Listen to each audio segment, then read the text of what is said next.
wristband. 19世紀末、大帝都ロンドンで開催された万国博覧会を知らぬ者は Now we're going to the Great Exhibition of London.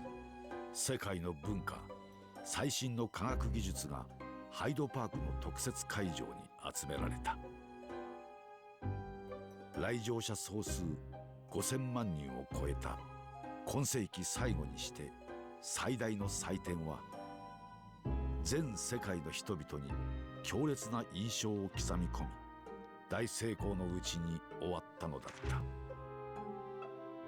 しかしその会期中に起きたあの大惨事の真相解明の裏側に、我が友シャーロック・ホームズの活躍があったことを知る者は少ない。彼はあの大事故の裏に幾重にも隠された真実を Sherlock Holmes easily unearthed the facts of this case. ハイドパークにそびえ立ったロンドン万国博覧会の象徴ともいえるあの水晶塔のごとき孤高にして凍結した名推理によって。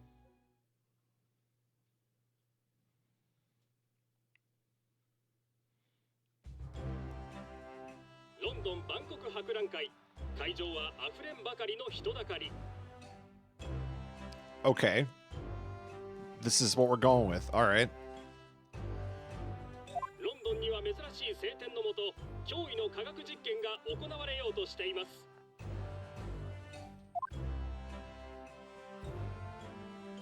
来るべき20世紀、蒸気機関と電気技術は世界を The 20th century will see steam engines and electrical power dominate the world. 馬車は姿を消し、自動車が行き交う。海を渡る船は羽を持ち、大空を飛ぶ。本日は皆様にさらに遠い未来の実験をお目にかけましょう。超電気式瞬間移動技術、世界で初めての実験であります。A demonstration of my super high voltage instantaneous kinesis machine. 人体を巨大な電気エネルギーで瞬時に分解して別の場所へ転送。A man will literally be disassembled by a pulse of high voltage electricity and beamed to another location. Something tells me that's not going to work. Morning, Matter. What's up, Yoshi? His body will be reassembled by a series of complex calculations. I'm not volunteering for this. Thankfully, this guy is. Any last words?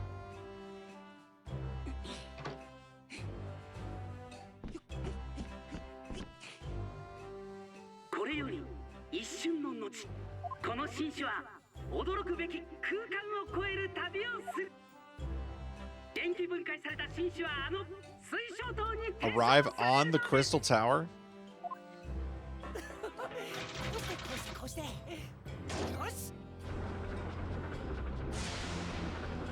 Alright, what are the odds this works?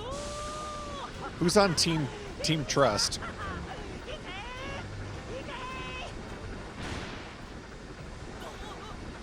It's not looking good.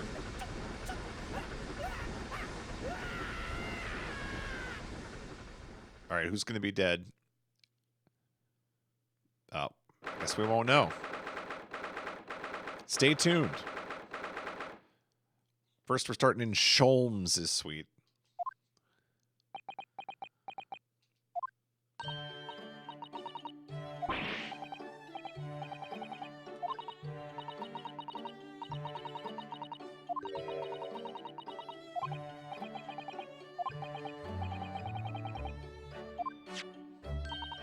Today's paper is full of news about the Great Exhibition.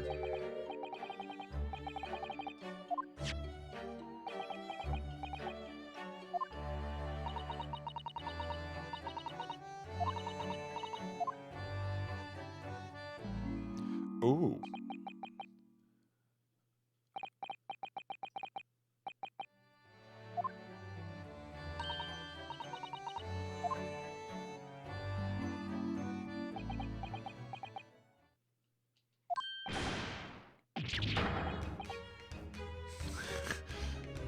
He changed on a heartbeat there.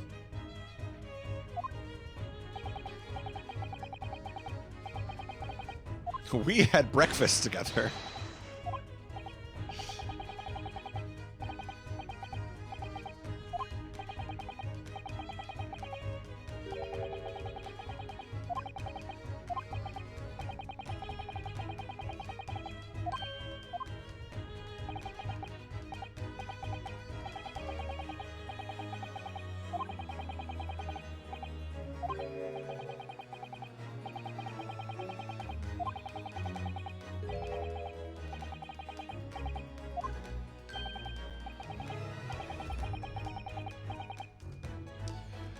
What's up, Arian? How are you doing this weekend?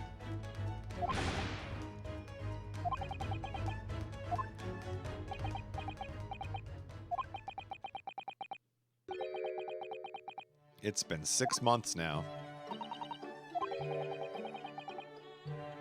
since I was forbidden from working in court. Isn't this about the time that I pick up poker as a hobby and start wearing Papa hats? Or is that a different game?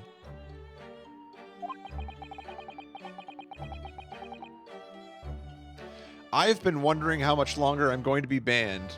I see myself in this tweet, and I don't like it. Very busy weekend of puzzles. Nice. Puzzles are always good. You just need the grape juice.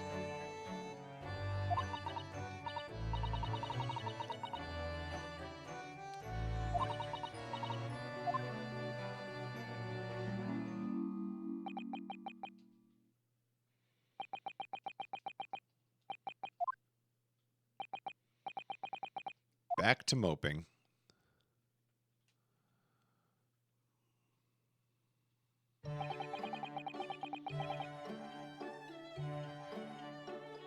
Oh, nice. Yeah, link me the puzzles. I want to do the genius one. That would be fun.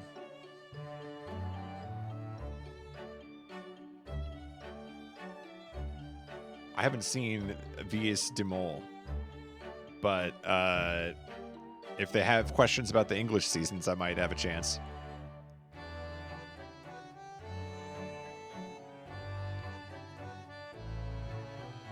Trying to explain the rules of monorail at 3 a.m. Yeah, that would take a little while. That's cool, though.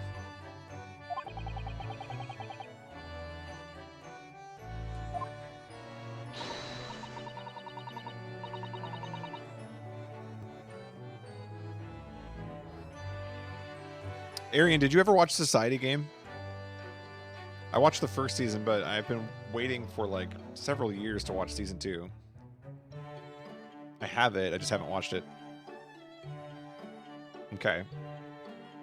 Yeah, I liked season 1, I just haven't got around to watching 2 yet. I'm a big MJ fan.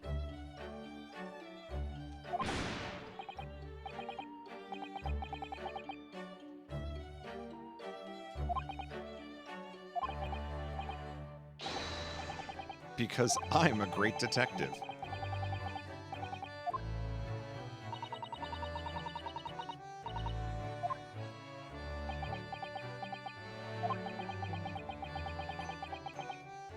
I want MJ on Genius 5 whenever they decide to bring that back. When are we getting Genius 5? Give the people what they want.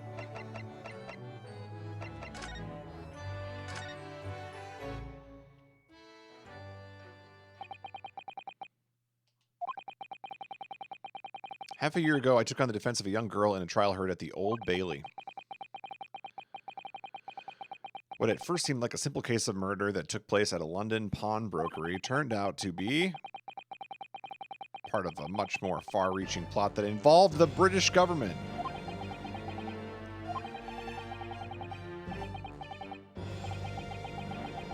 I made an unavoidable yet unforgivable mistake.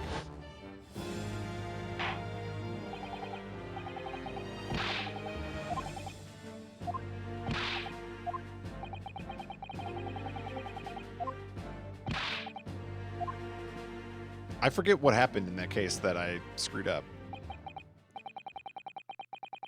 In the end, I had my right to represent people in court revoked. I had to spend my time in research and studies, so that's what I've been doing.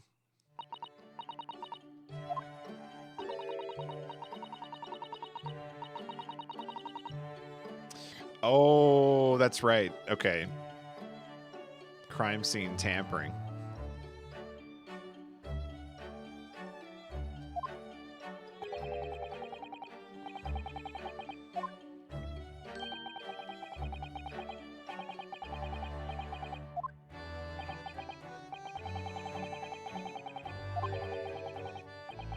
Lord Strongheart?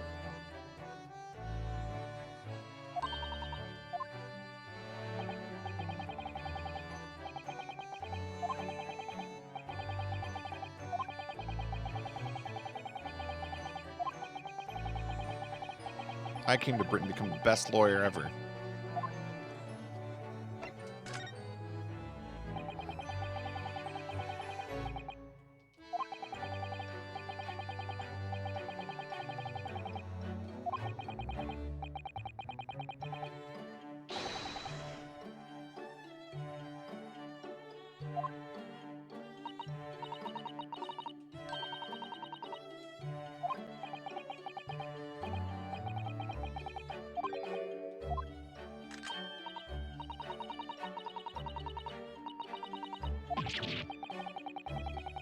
How does hot hair have anything to do with flying?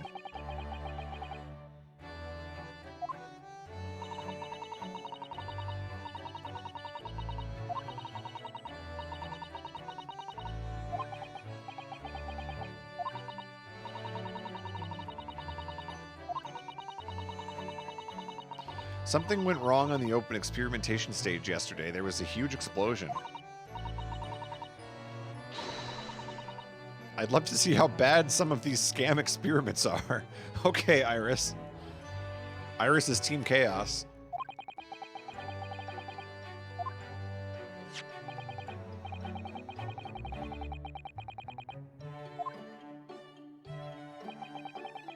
The brighter things shine, the darker the shadows that are cast behind them. Wow, profound.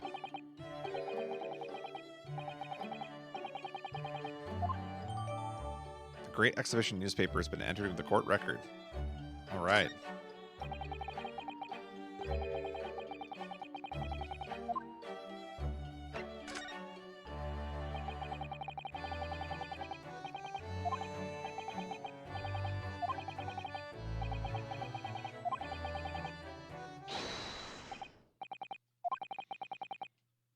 We must not discuss it here. You never know who might be listening.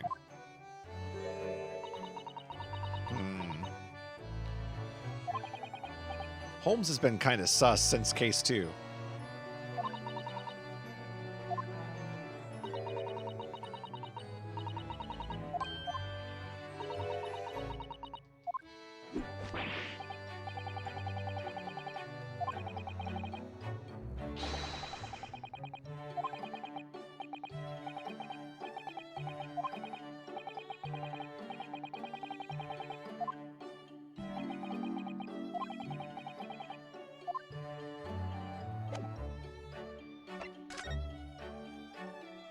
Whoops.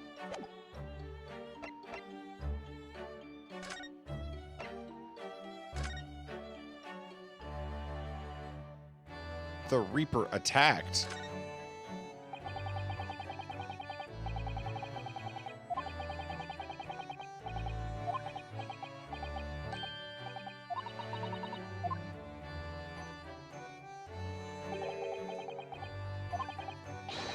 Lord Van Zeeks.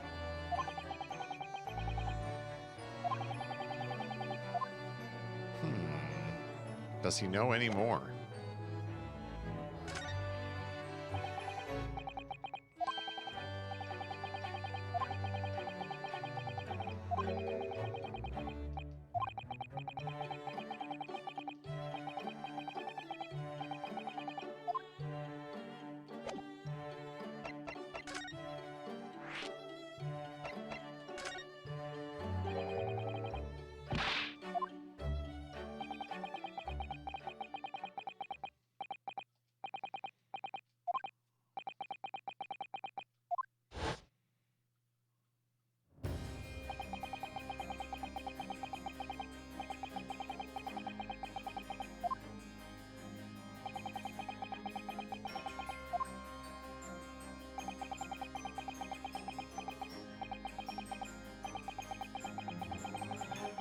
Once the Reaper has someone in his sights, one way or another, that person's time left on this earth will be short. Unless it's Soseki. That guy lives forever.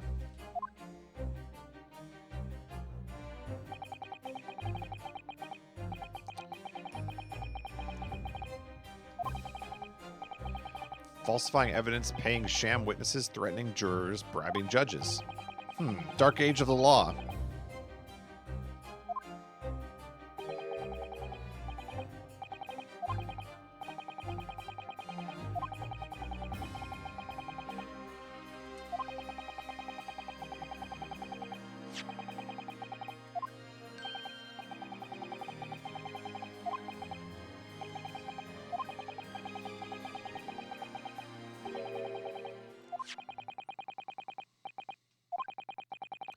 He doesn't take these attacks lying down. His assailants were armed with guns this time.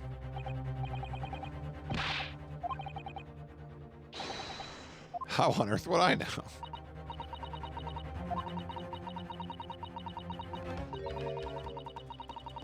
All will be revealed in tomorrow's morning edition?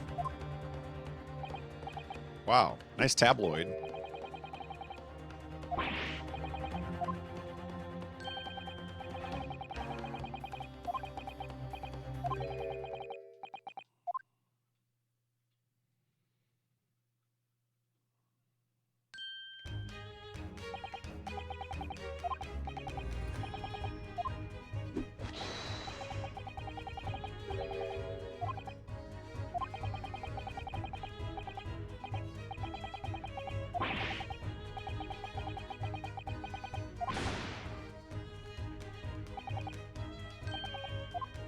See you later.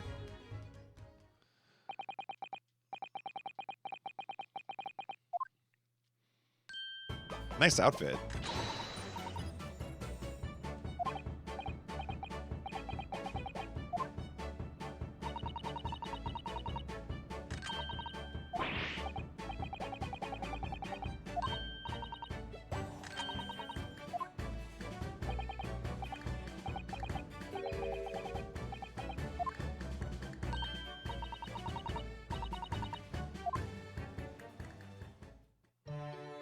All right, I guess we're taking Iris with us.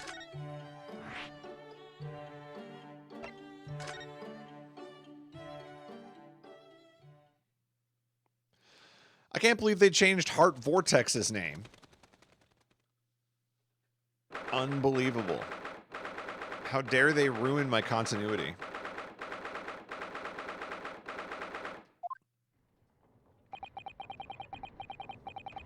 It's been 6 months since I was last here.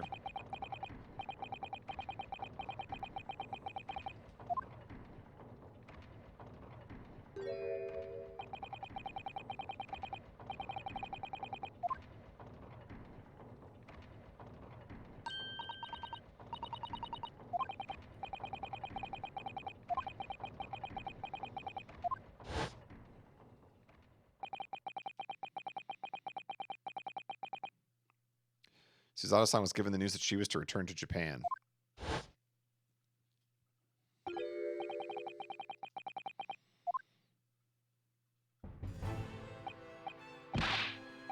Lord Strongheart.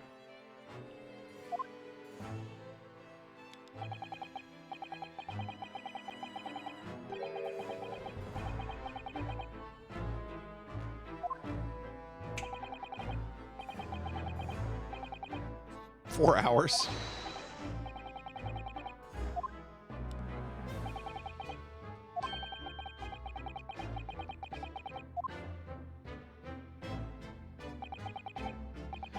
Ah, they went for male strong. Okay, male strong heart. I liked Heart Vortex better, personally.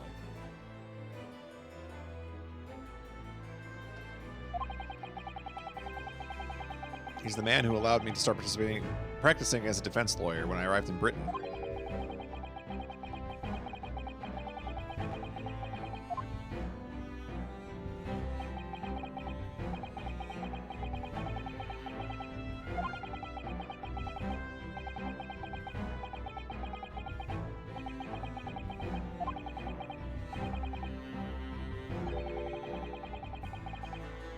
As of next month, we shall open the International Forensic Science Symposium.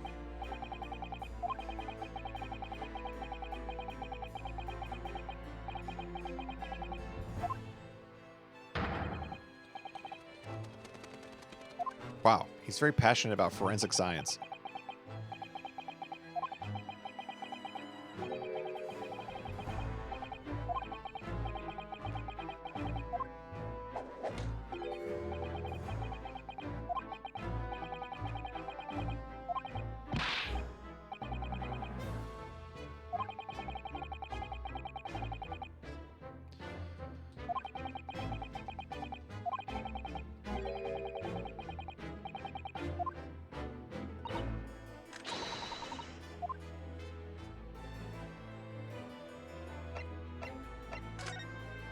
Permission to work.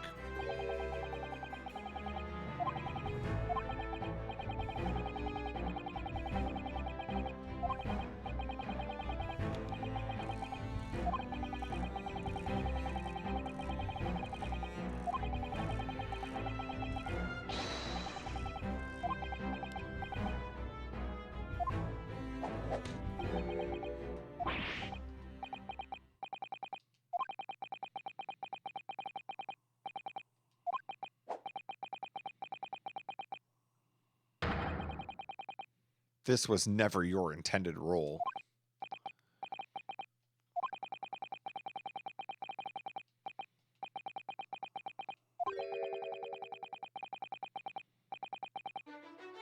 Oh, there's the theme. Our boy. Our boy. I'm gonna open carry a sword and you can deal with it. Is this the single best song in all of Ace Attorney? I think it might be. I think it might be.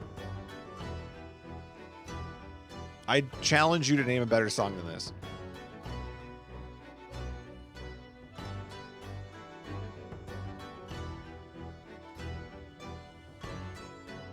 Ah, okay. So stay tuned.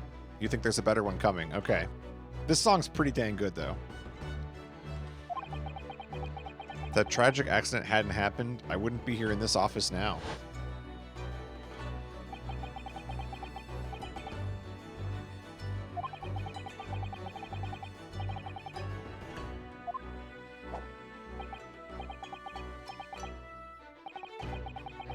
Has it never occurred to you? You know nothing of his true calling.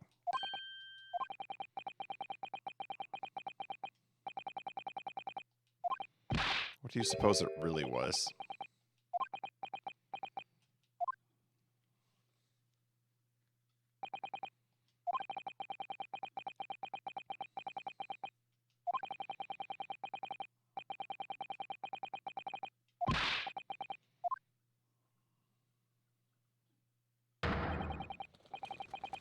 I reinstate your license.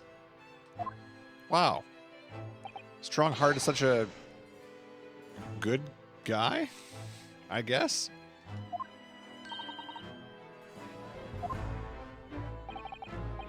We're back, Vorpal. We're back.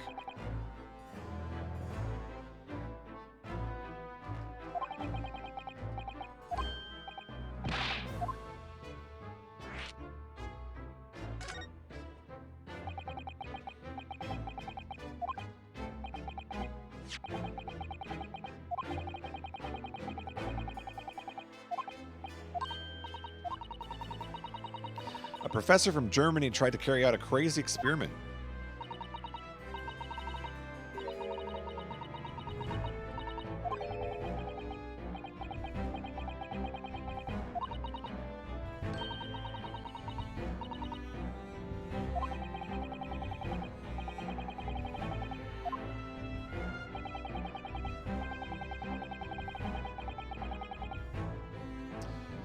It's an unfortunate business. A large explosion engulfed the public experimentation stage and a man lost his life. Mr. Odie Asman. Odie Asman? Where's the pun here? Odie Asman. It has the word die in it, so I guess he died. An investor and a well-known figure in society.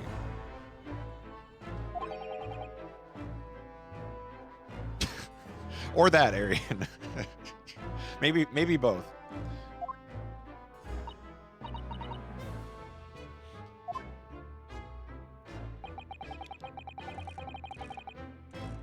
The man responsible for the experiment was Professor Albert Harebrain.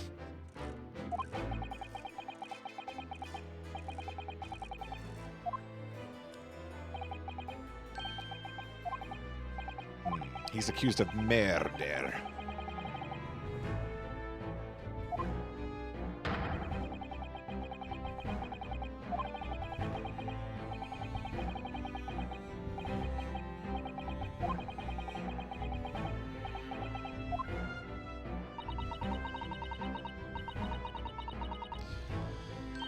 We should go to the prison straight away then and try to meet with this German professor.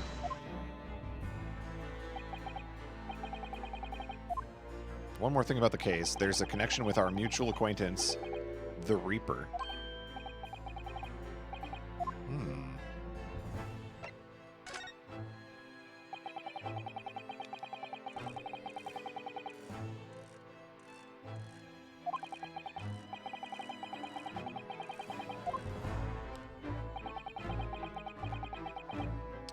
The International Forensic Science Symposium.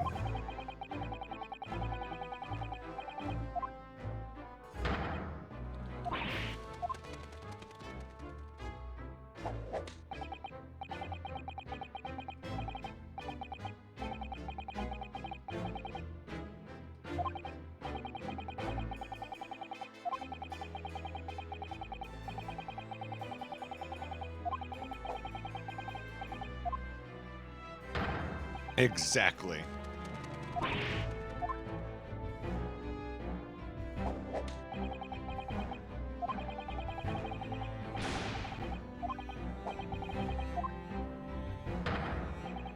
Exactly.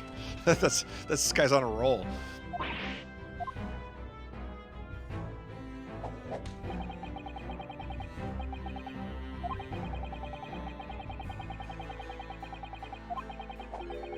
"12 solid arguments and 223 individual reasons to support my claim."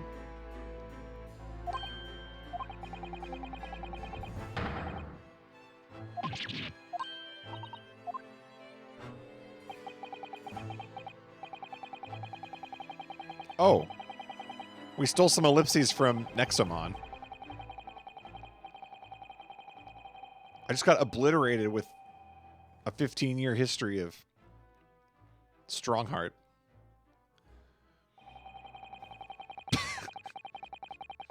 We're back.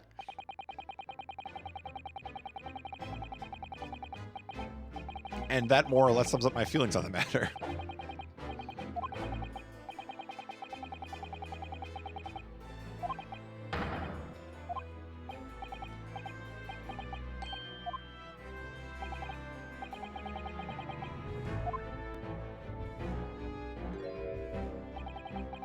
Could have been an email, that's right. Iris isn't paying attention at all. She's got her nose in another book now.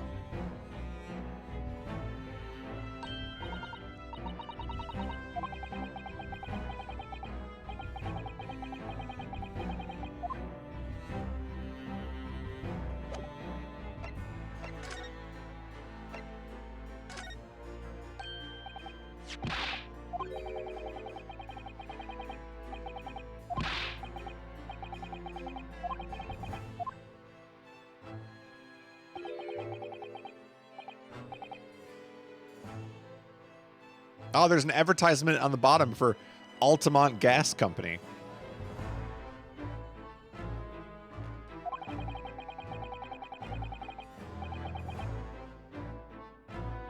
You've enjoyed some victories in court against my #1 prosecutor, have you not?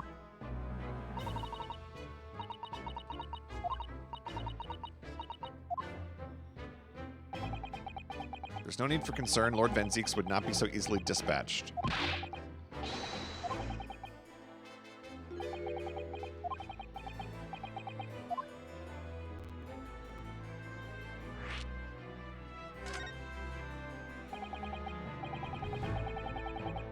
Lord Van Zeeks emerged from the attack unscathed. Our boy.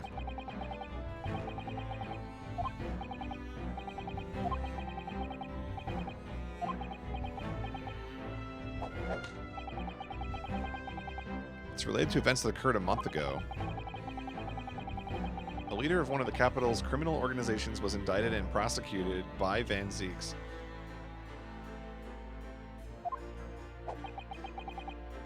But the man was acquitted.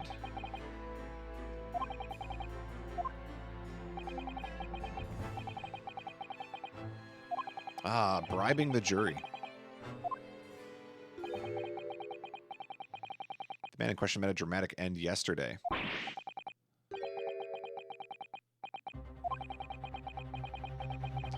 The victim's henchmen certainly seem to think so. The guy that died in the experiment.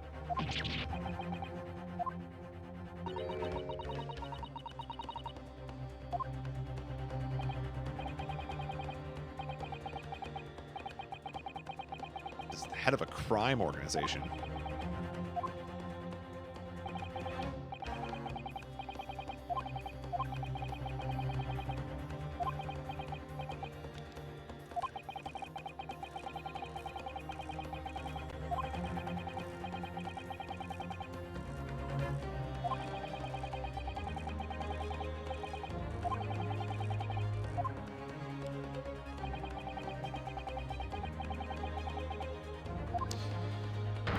Firstly, the man is the best prosecutor in the capital, bar none.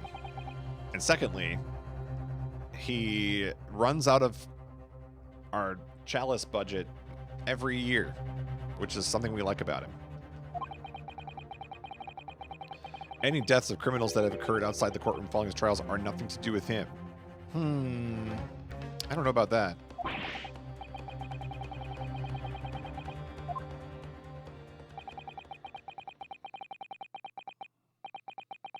He is no killer.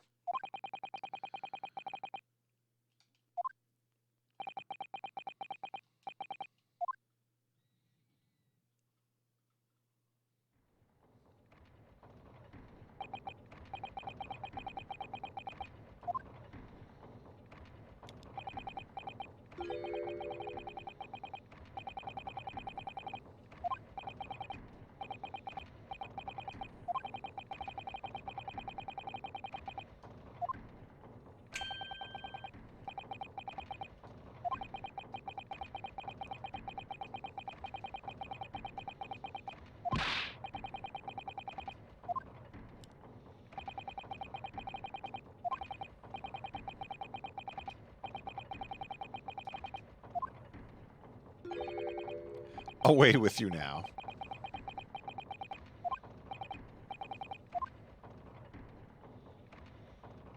Got to use that whole chalice budget. That's right.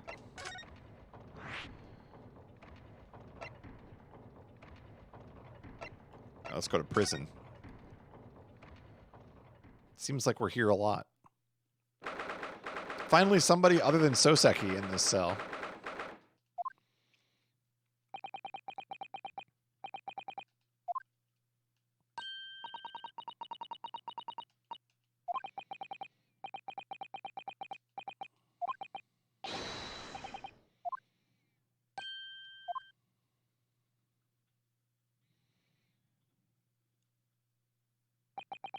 Who are you?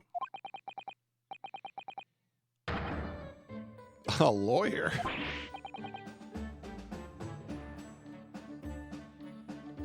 Okay, this guy's already got a clowny song.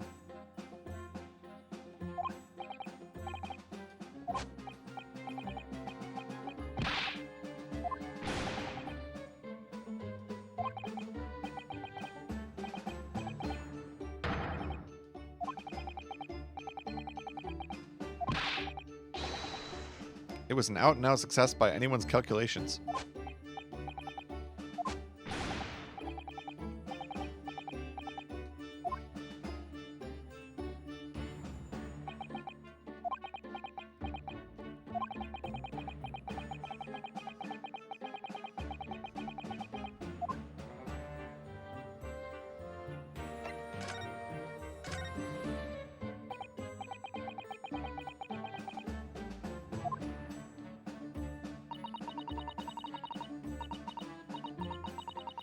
Papers have called it a spectacular failure. After all, a man died in the explosion, didn't he?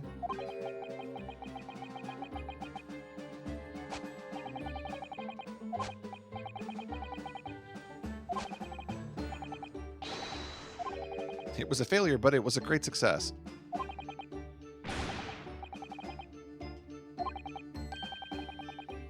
Until then, everything was going exactly as my calculations had predicted.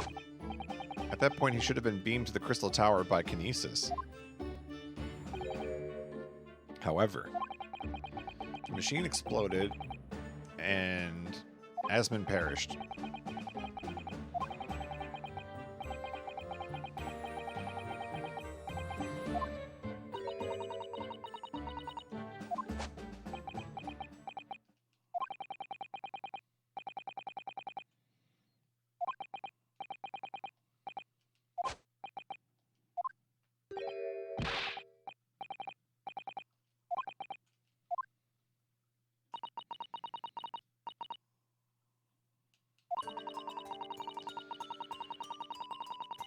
He said the situation would change completely depending on whether it was treated as an accident or murder.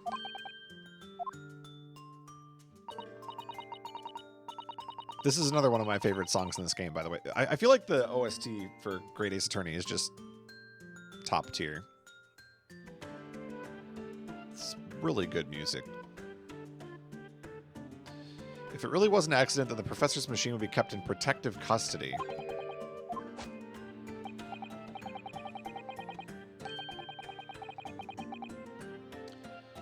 The Special Dispensation for Scientific Equipment Act. Am I about to Google this? Am I about to Google this? This sounds fake. I think they made that up. That one passed me by.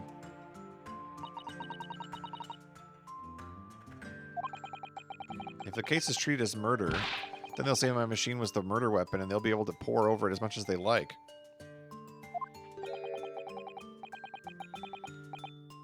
If they examine it in detail, they'll find out how it's made, and then they'll be able to copy my idea.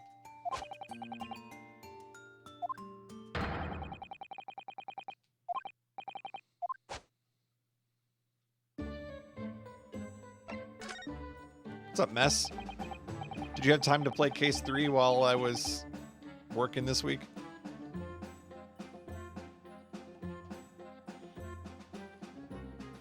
There was a terrible accident at the Great Exhibition Showground yesterday.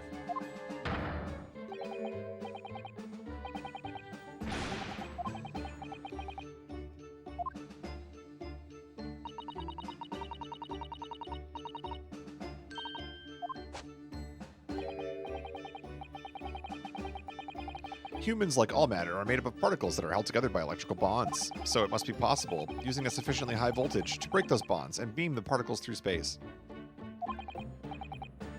That's it in a nutshell.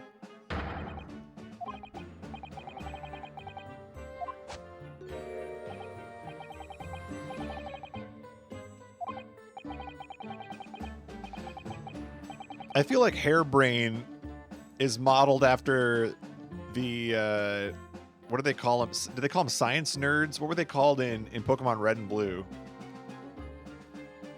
He looks like one of the science enemies. What do they call them? I don't even remember. Oh, you made it about halfway through? Okay. So you'll be able to watch for a while anyway.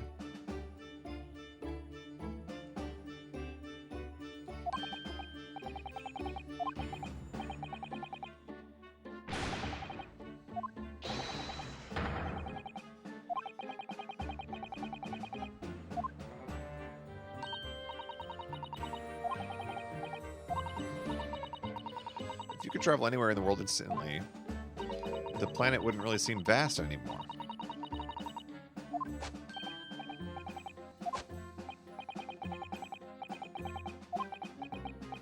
I think Iris just talked this guy out of his life's work.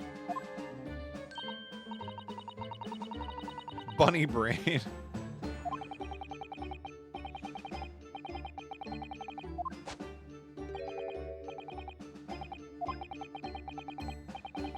Without a practical demonstration, it means nothing.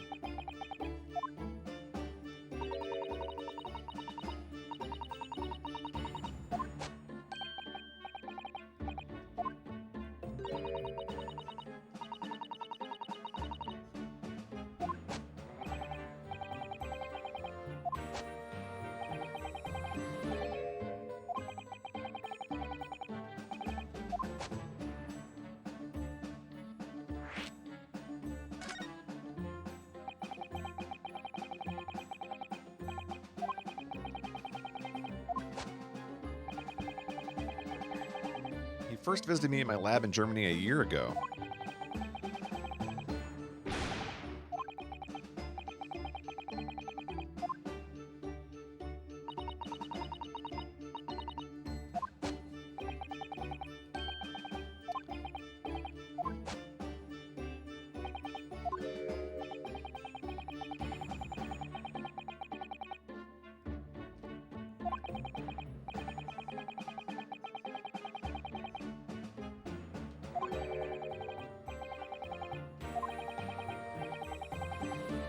Produced a machine to my precise specifications. Wow. I found the sprite, but it wasn't labeled to the trainer name, and now it's bothering me more.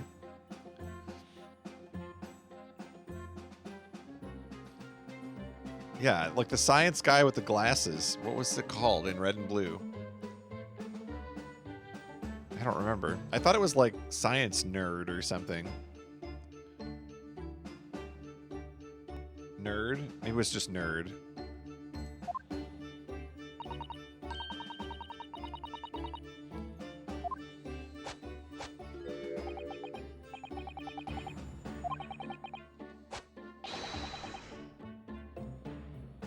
Super Nerd, that's what it was. Super Nerd.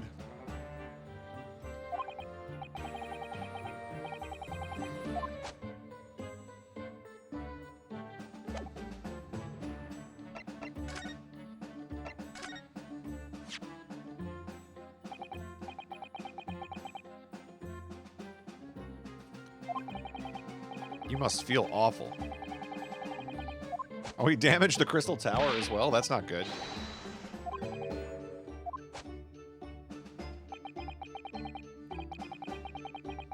The day before the demonstration, I had my usual meal of frankfurters at the hotel restaurant.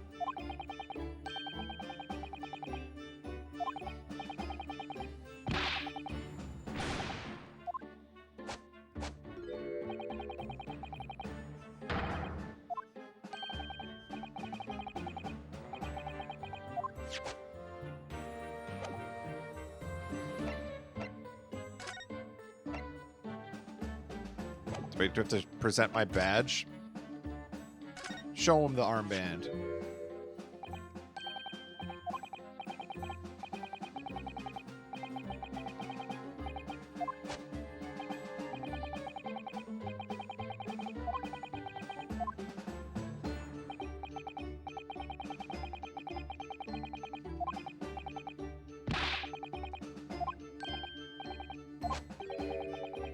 I purchased the wrong size.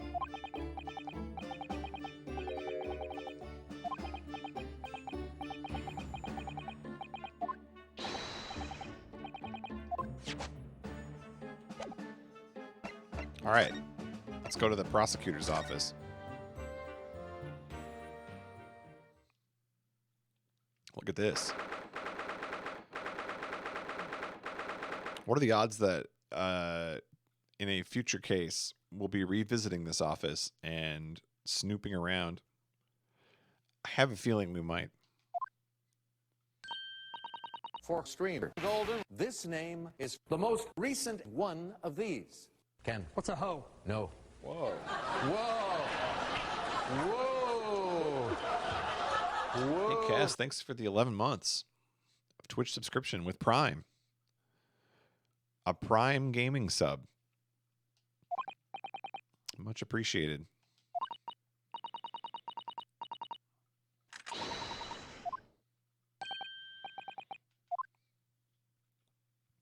Who is it?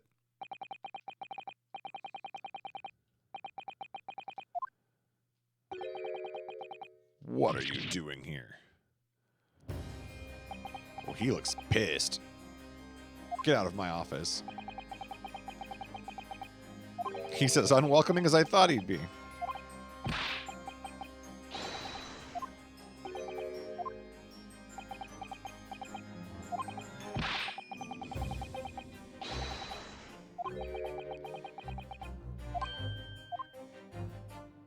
No punishment is taking place here. That's my apprentice. Your apprentice, huh?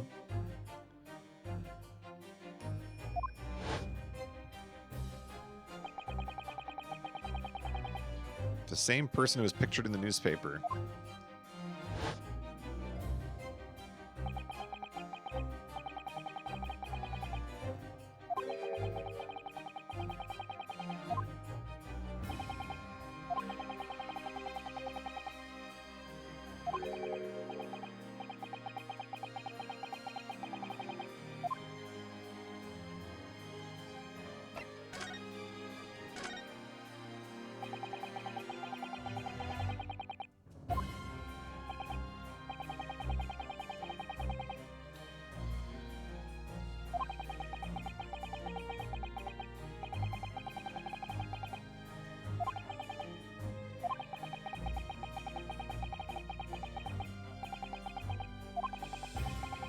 His enormous wealth came to him by underhand means via his criminal activities.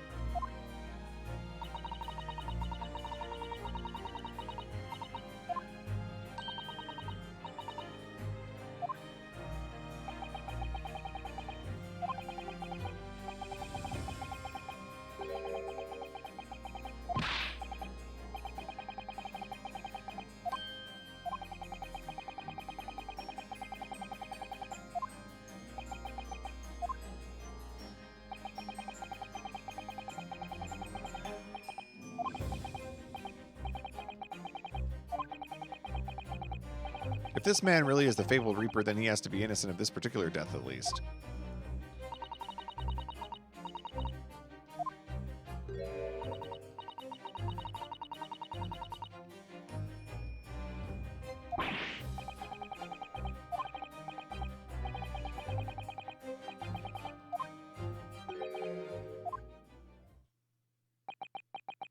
Albert Harebrain.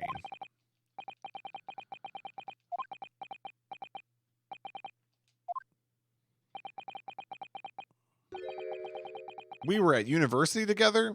What?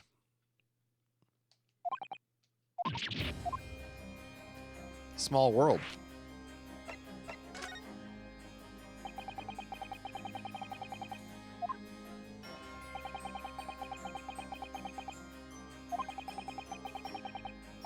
After graduating from London, he moved to Germany to carry out research.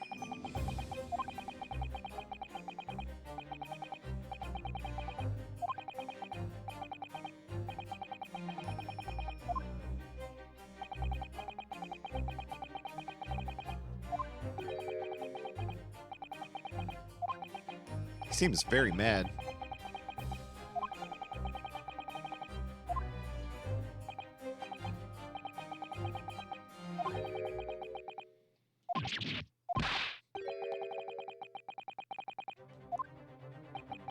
We are friends, it's true, but I'm a prosecutor.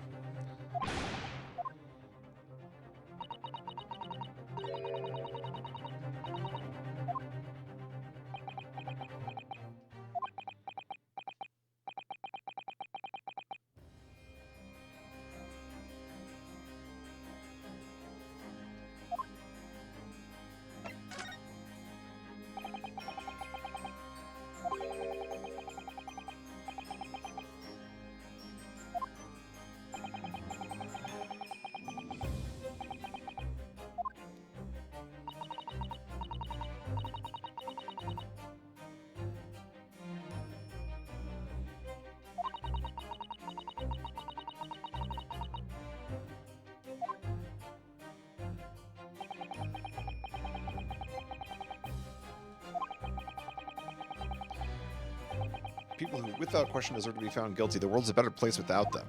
Wow.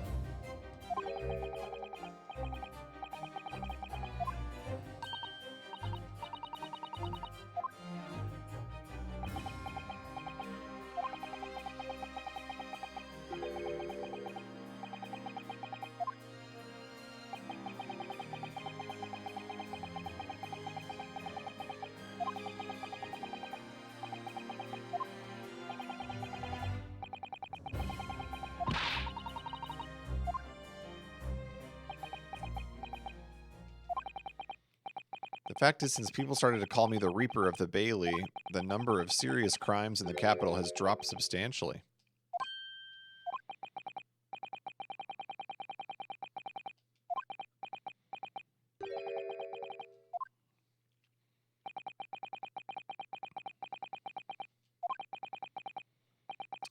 Ah, so he takes the name. He claims to take the name as a crime prevention mechanism.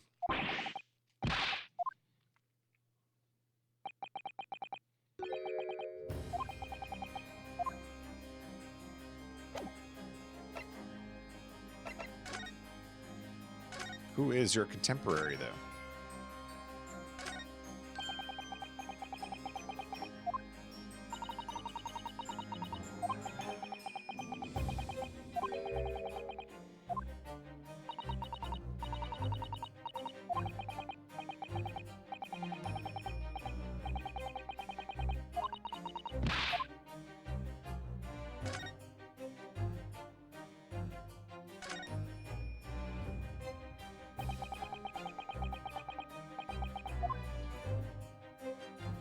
Nice portrait.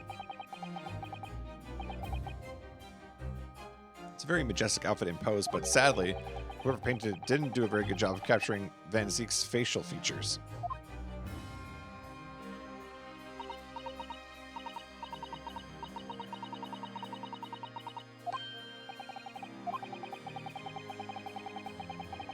Napoleon of France ordered artists to make him look more attractive when they painted him.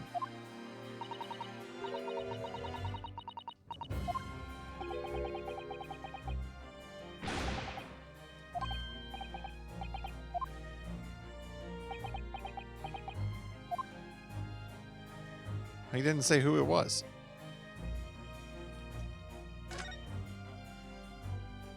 Yo, chess?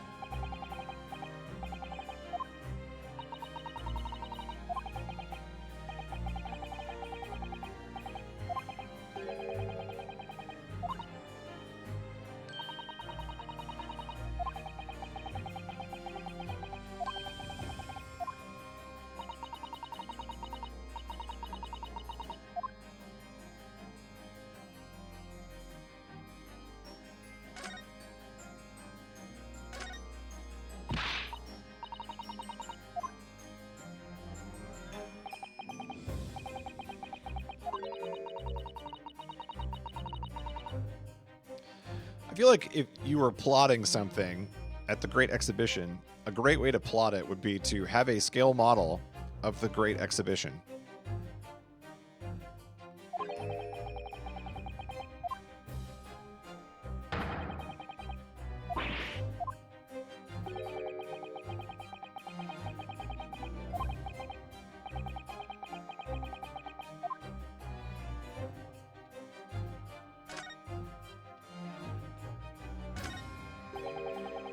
Look at all those ancient casks.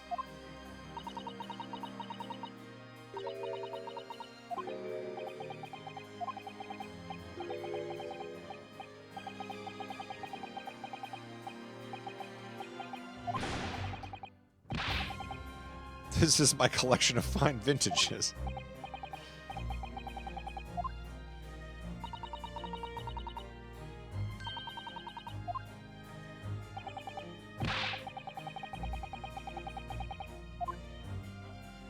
I don't think we're getting anywhere with this.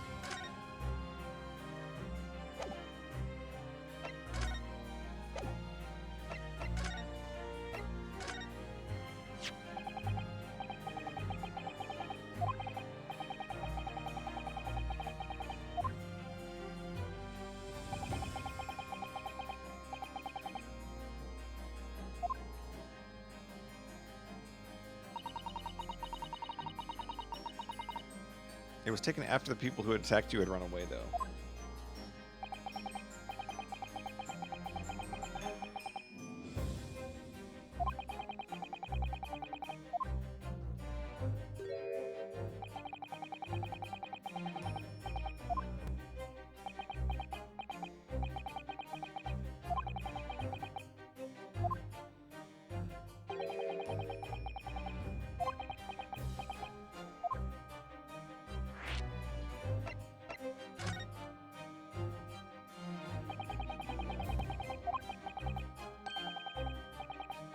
He's my apprentice.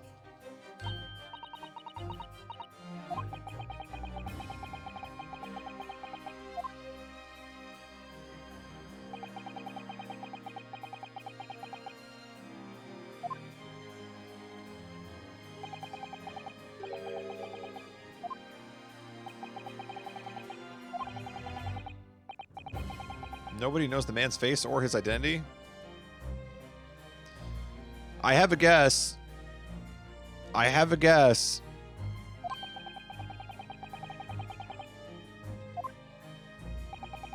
Who wants to hear my guess?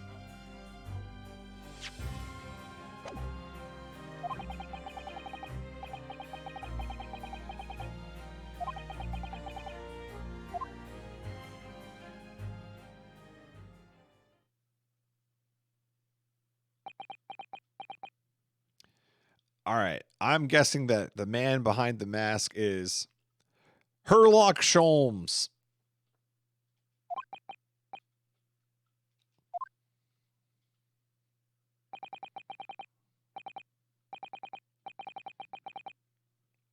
The Blue Badger.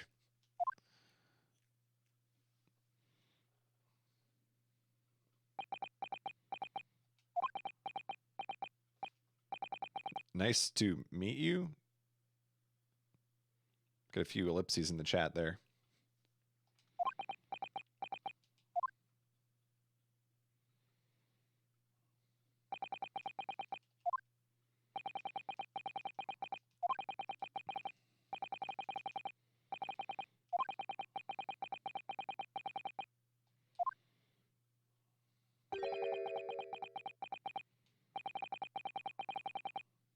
Don't bother trying to converse with him. He says nothing to anybody from outside this office.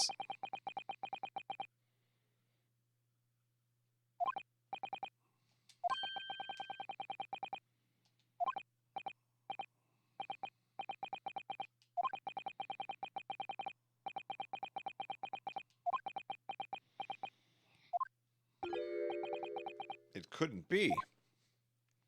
But it could be. That's the thing.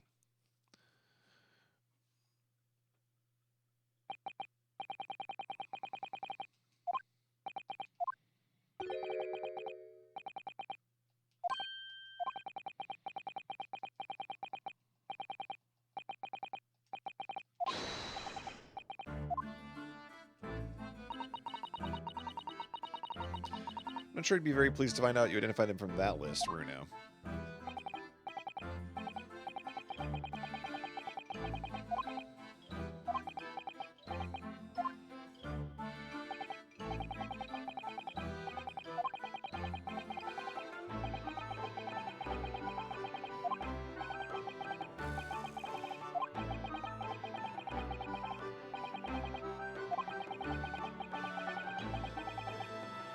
Not sure whether to feel happy about that or worried. I still feel like there's a chance Soseki might die in the end of this game. Maybe that would be like a final case type of thing. He seems to be dodging the bullet multiple times.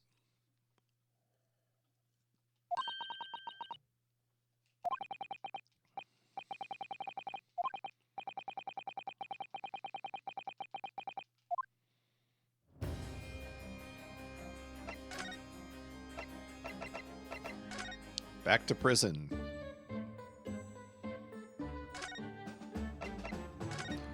The Reaper's varsity years.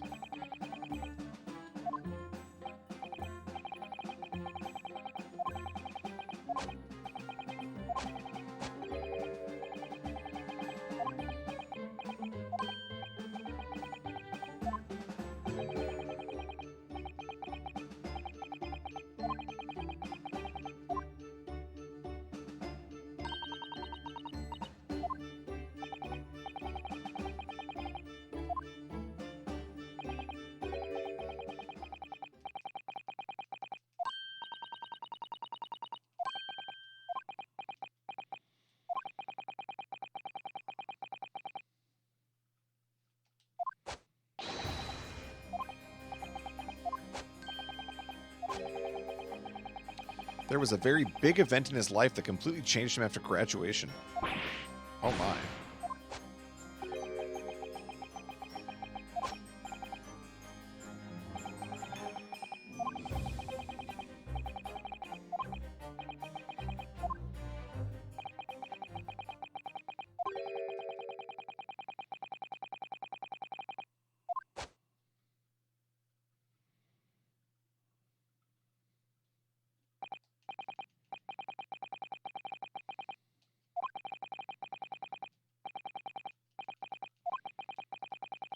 You had no intent to harm the victim, who was in fact the sole investor in your work.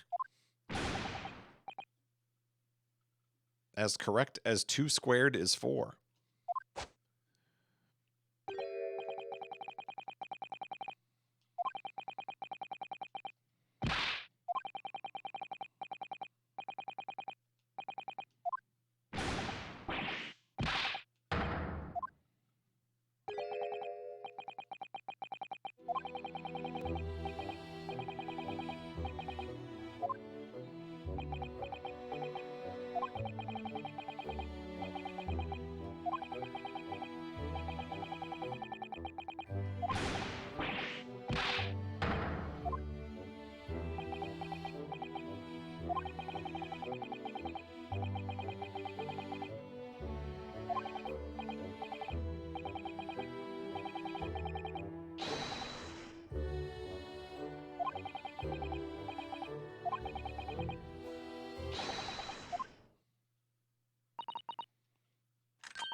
We're going to the Great Exhibition.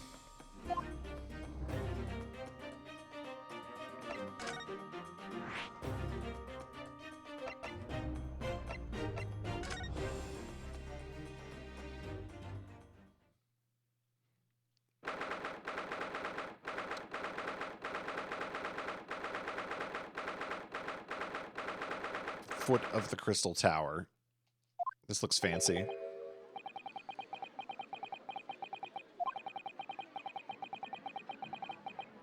We've been walking around in dense crowds for 2 hours now, and I felt myself swooning 3 times.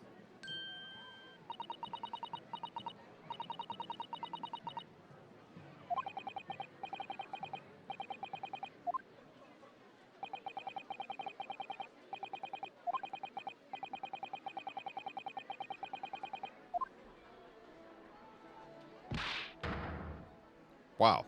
Completely damaged the Crystal Tower.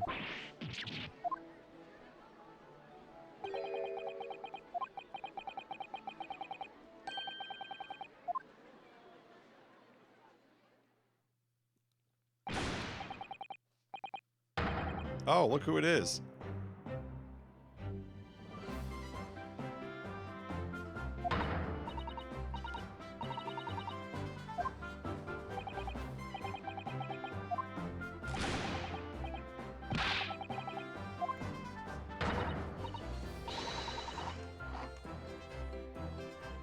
It's just me, or does she look grown up from the first game?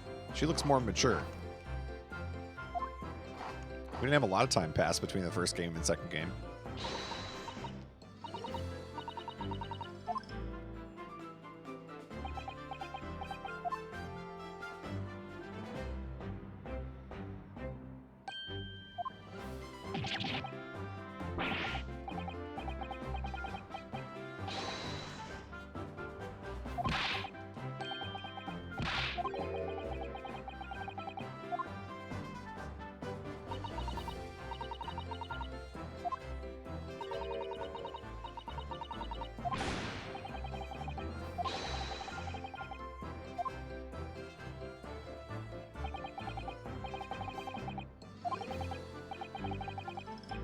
Until recently, he was suspended from duty, but it would appear he's back in action now.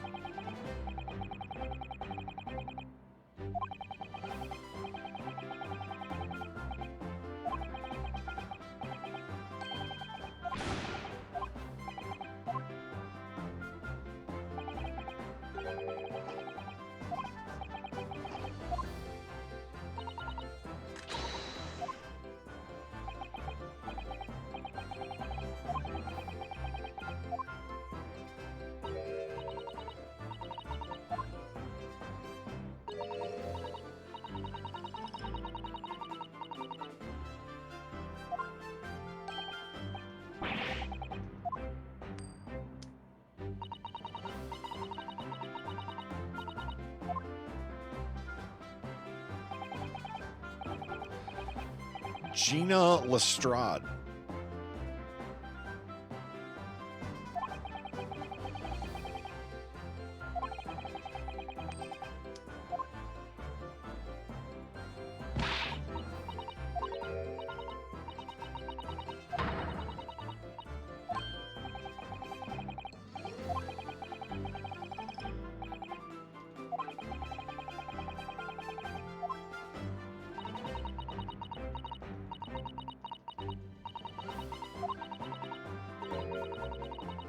Learning to be a Scotland Yard detective. Oh, snap. She's an inspector.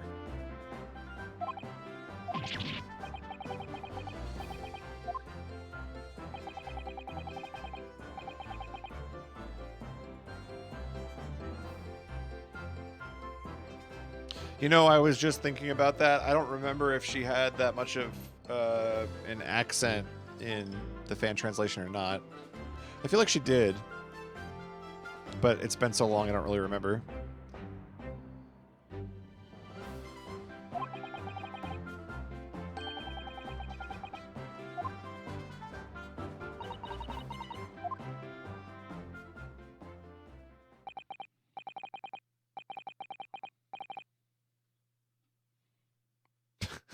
The nice one. Nice one, Dan.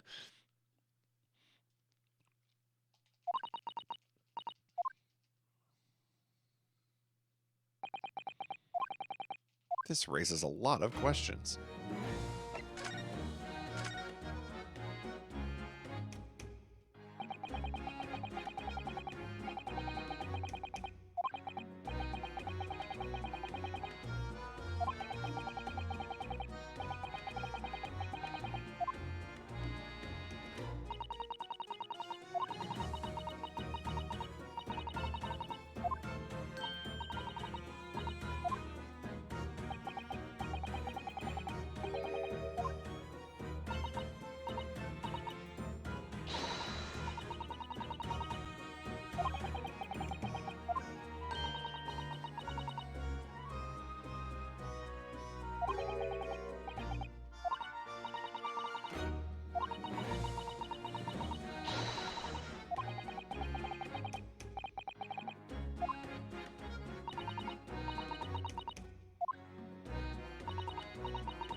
I can't remember. I feel like most of the names so far have been the same, except for Strongheart was Heart Vortex, which I still think is a better name. But I think her name was the same. I don't remember. It's been too long.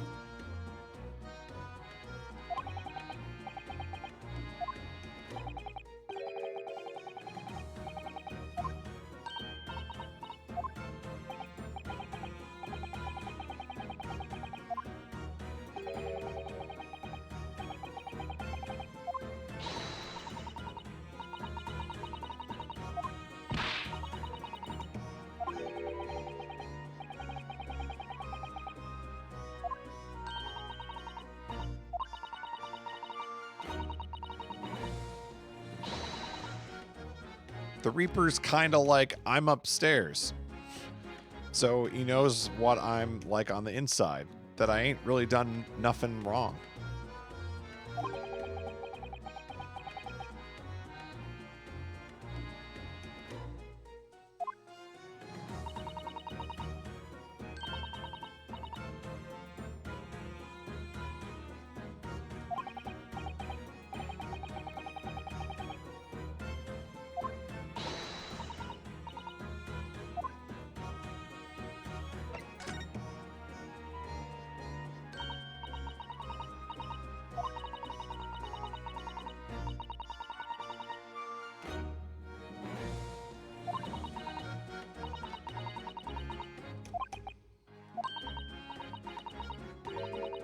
Oh, she was a witness?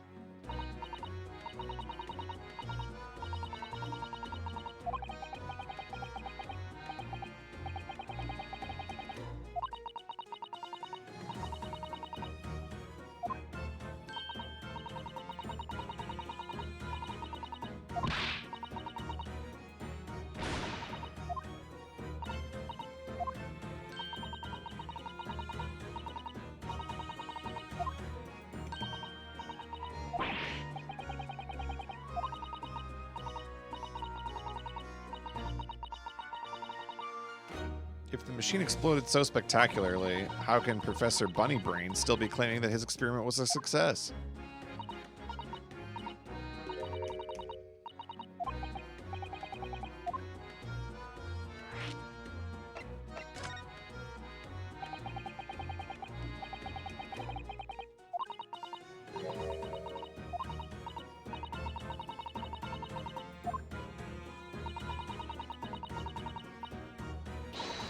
In the Crystal Tower? No way. Unbelievable. I don't believe it.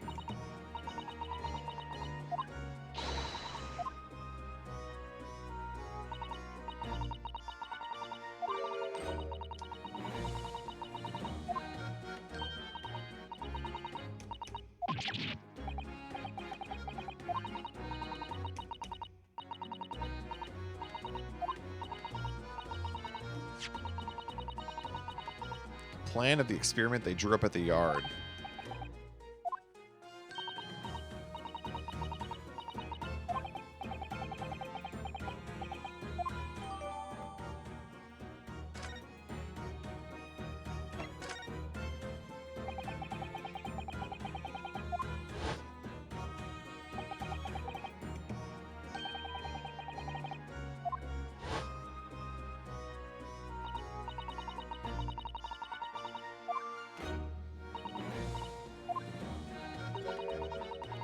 No one's allowed to investigate that weird machine Watt blew up yesterday.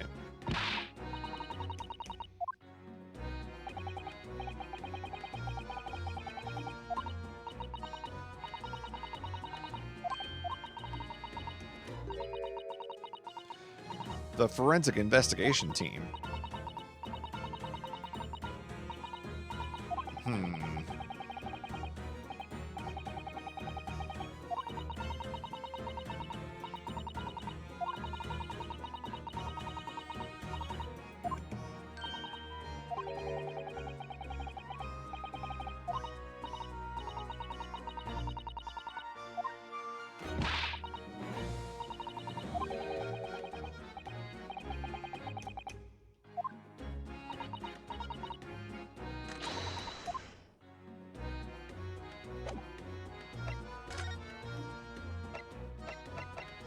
To examine, maybe?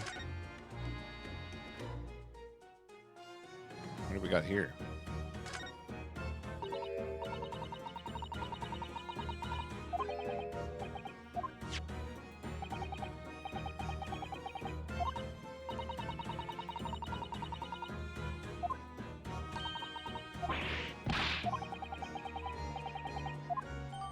Mysterious contraption.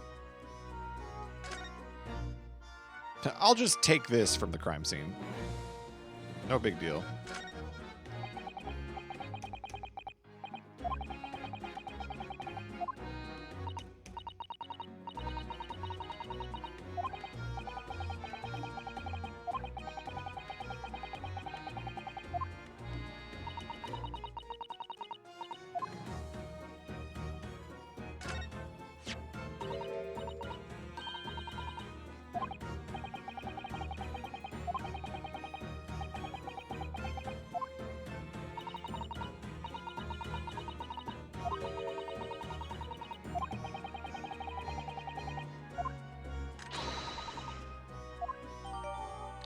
Torn piece of canvas-like material back to the rubber that was found under the experimentation stage. There are scorch marks at the edges.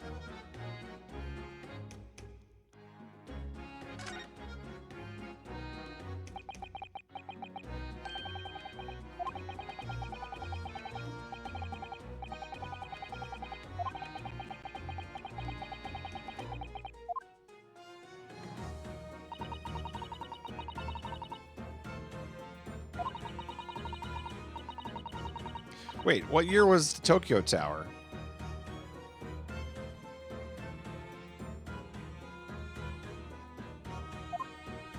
You have to queue for 3 hours just to get through the doors.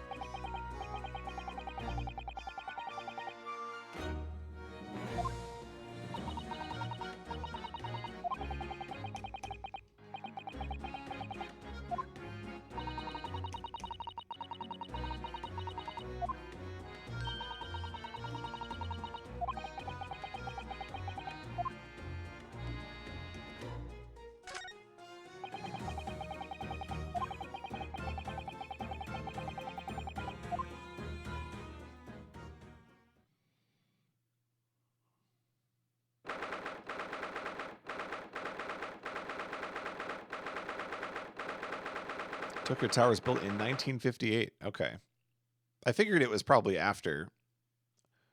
But still, that's interesting.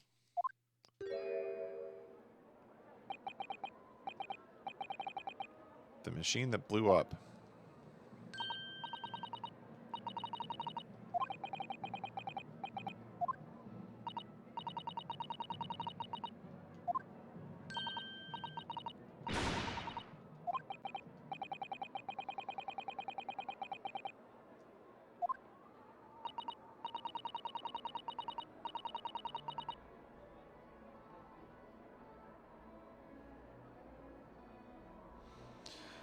One time he made something that exploded with such force it took the roof off the building.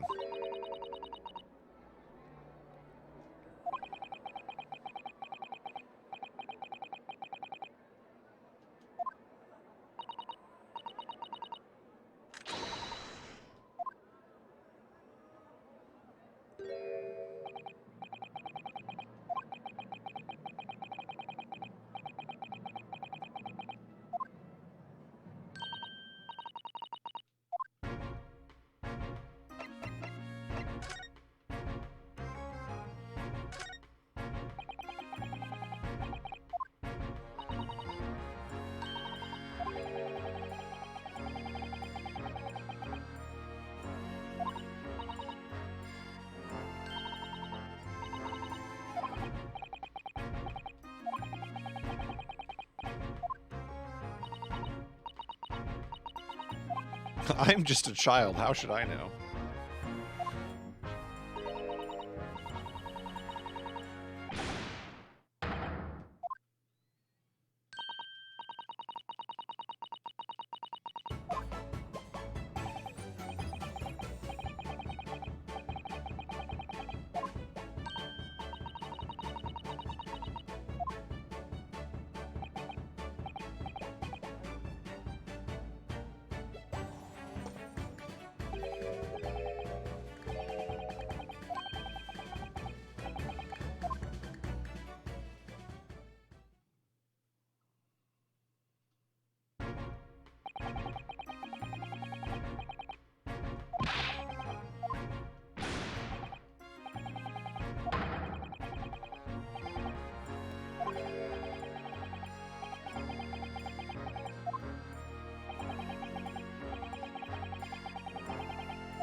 Beam him across to the Crystal Tower is an extraordinary thing to attempt.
That's frustrating.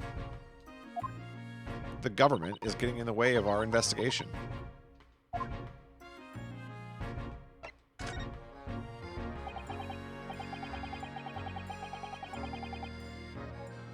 What's up, Earl? How have you been?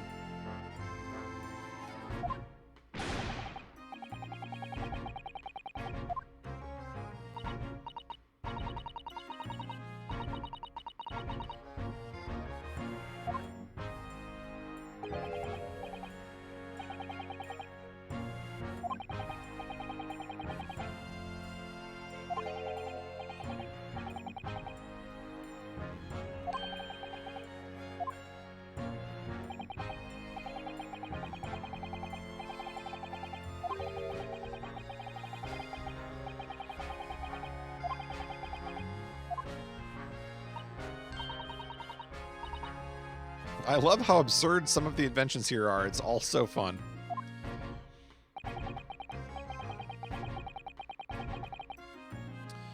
Yeah, I had a good Christmas and New Year's and everything. Yeah, it was all nice. Got this game for Christmas, actually, so that's why I'm streaming it now.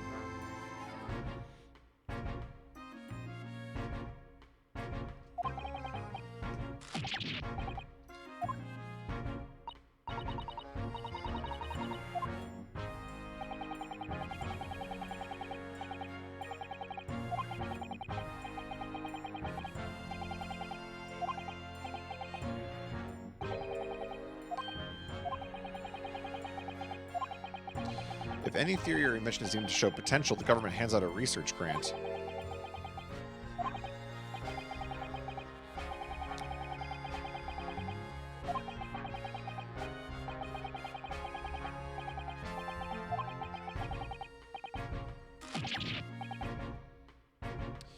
Wife and kids were sick on Christmas of all days. Oh no. Well, I'm glad that it all worked out in the end, but and hopefully everybody's feeling better now. Yeah, we ended up changing, well, some of us changed our Christmas plans because my aunt had COVID like a couple days before Christmas, and she was at my grandparents' house. So they were exposed. And then my grandparents didn't want to go get tested because they were like, well, we feel fine. And we were like, no, if you're going to have people over for Christmas, you should probably go get tested. But they didn't do it. So then my brother and I ended up not going over there. Some of the family went over there still. But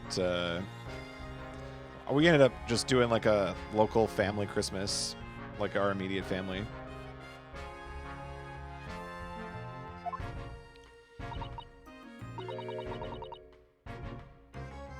Oh, it's good that it wasn't COVID, at least.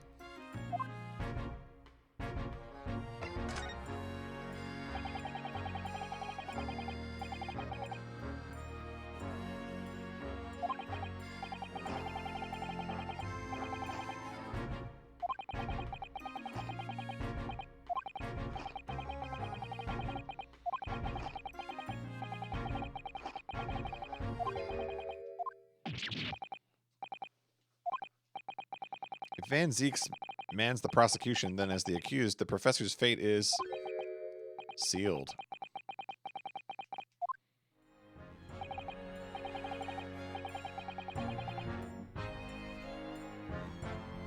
Yeah, usually what we do for Christmas here is we'll go to my parents' house and do like a more involved Christmas, and then we go to my grandparents' house, and it's like it's a very quick thing. It's like, you know, the whole family shows up, we open presents, and then people just like go back to wherever they were celebrating. But this year, just with COVID and everything, my brother and I didn't want to go over because the other thing is like my family's pretty huge, so the idea of like 20 to 30 people in a small room was not very appealing, especially because most of my family is not taking COVID seriously. So just like, I think we'll stay out of this one, which is kind of unfortunate because it's like nice to see everybody, but gotta do what you gotta do.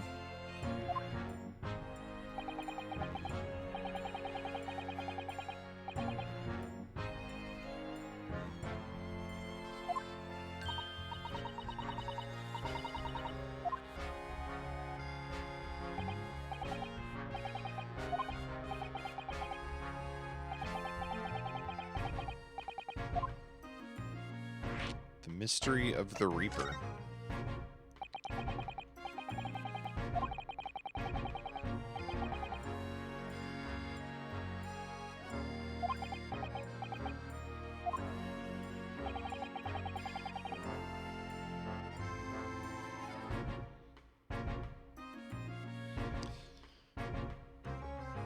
Feel like you live in another universe sometimes. Me too, honestly. It's kind of shocking just like going suburb to suburb. Like the suburb that my parents live in, like where I grew up, nobody there like could even be bothered to wear a mask, right? Like, they just, to them, like, life is just going on as normal and always has been. And I'd say that where I live is okay about it. Like, not perfect, but certainly better than average. We don't have mandates, so it's not required, but I think people, for the most part, have been pretty good about it.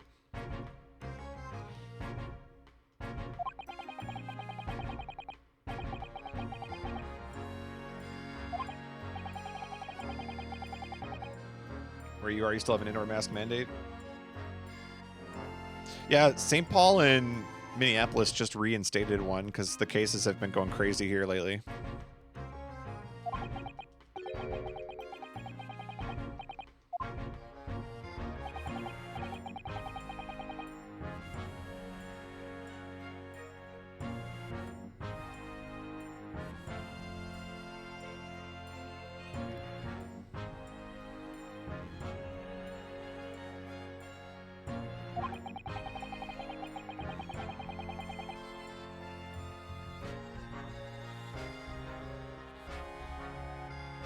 Get weird looks if you do wear a mask. Yeah, that's the thing. It's awkward too, because it's like you're just trying to do the right thing, but then I don't know, you feel ostracized for doing it. It's weird.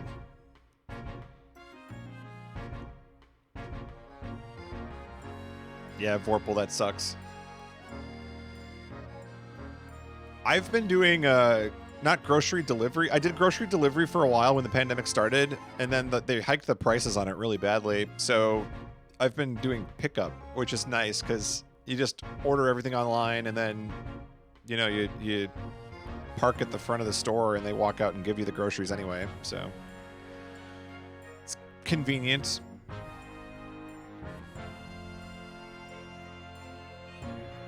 We all assumed he was taking matters in his own hands if he failed to seal the deal in court, although the man himself denies the charge.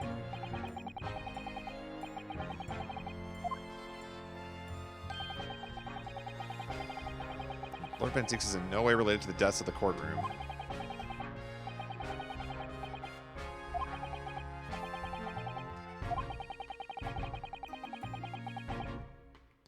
All those defendants couldn't just have coincidentally died if nobody killed them.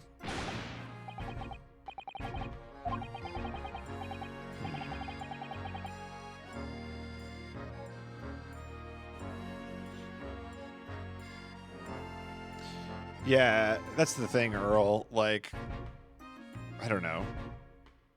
It's just sad. It's just sad. You could spend hours talking about the stupidity of how we've handled it. But it's just disappointing.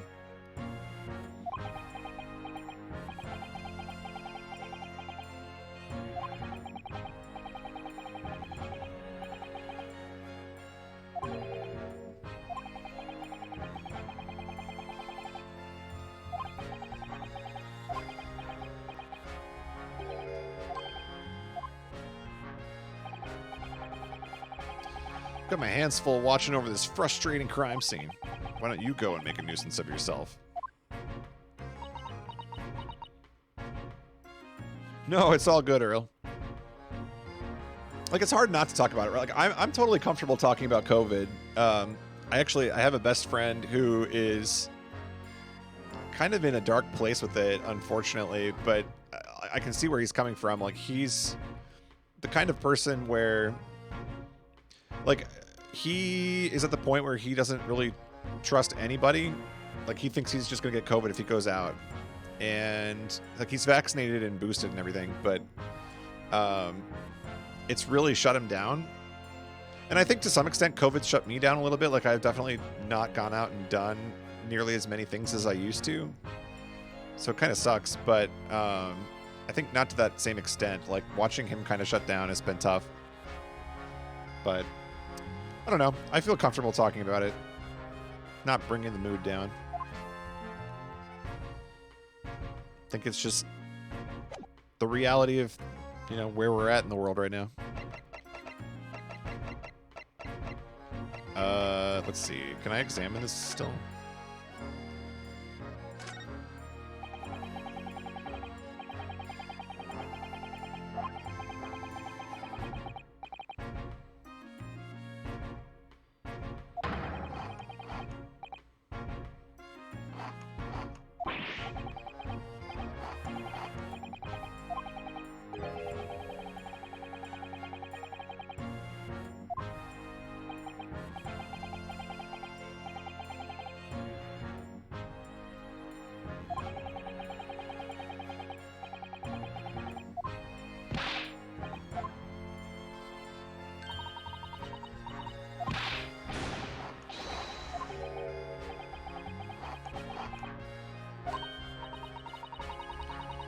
tool of some kind poking through the mesh. A screwdriver?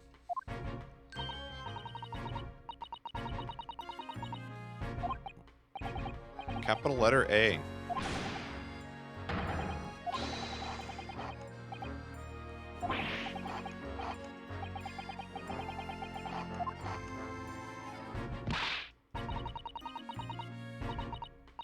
Really very, very curious.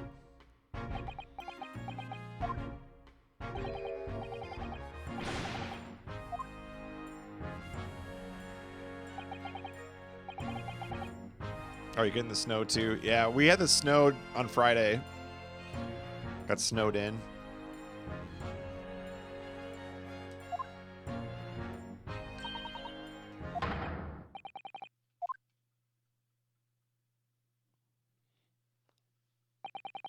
He's gone off with it.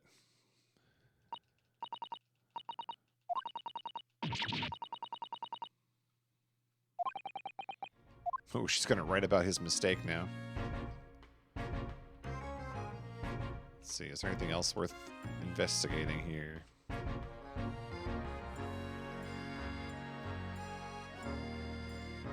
Oh, you can go up. Whoa, that's cool.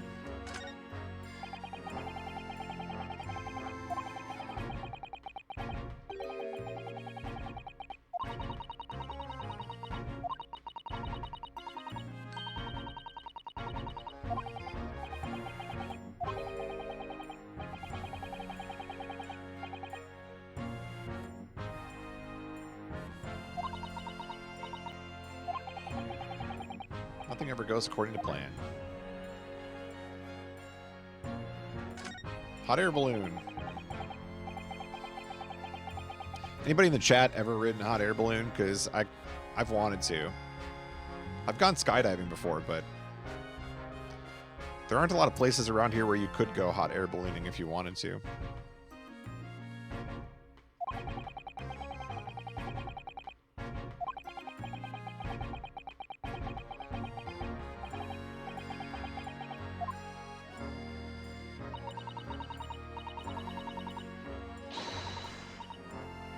Afraid of heights? Yeah, that would make it tough. Heights don't bother me, but I have really weird restrictions. Like, I have no problem skydiving, but I don't do upside down roller coasters. That's a no for me. That doesn't, like, logically that doesn't make any sense, but that's how my brain works. I'm like, skydiving, no problem. Go to the top of a tower and, like, look over a city, no problem. Ride a roller coaster upside down, not a chance.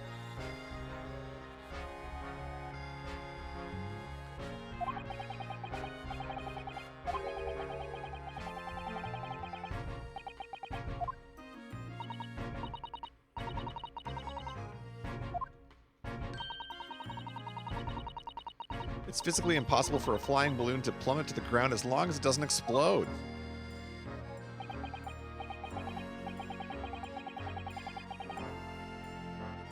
Love twisting roller coasters, done tall roller coasters a few times, not a big fan. Interesting.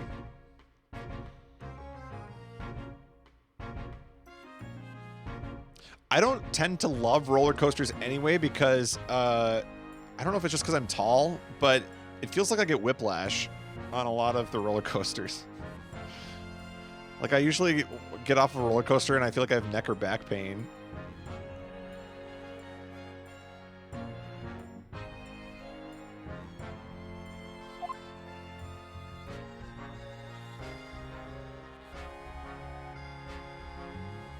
Oh, motion sickness? Yeah, that would do it too.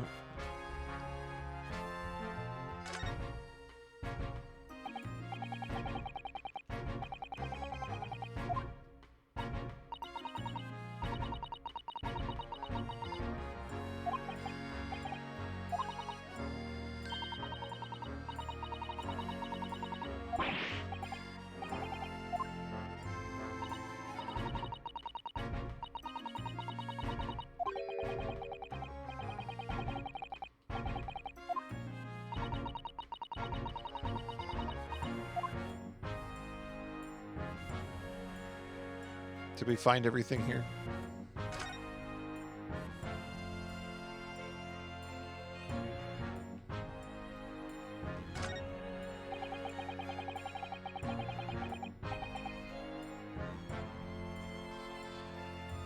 There are all sorts of strange buildings here in the Great Exhibition Grounds, aren't there?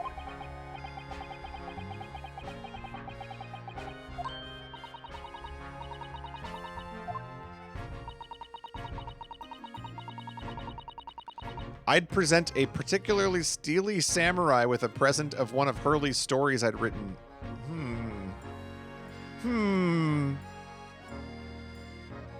I understood that reference, but also, how does she know the Steel Samurai exists? Is she a time traveler?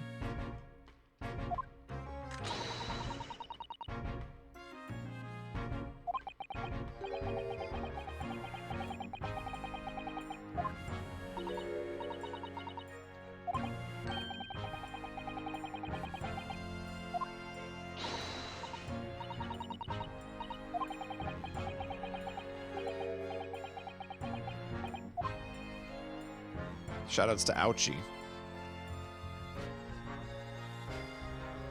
I think we're done investigating. I don't see anything else.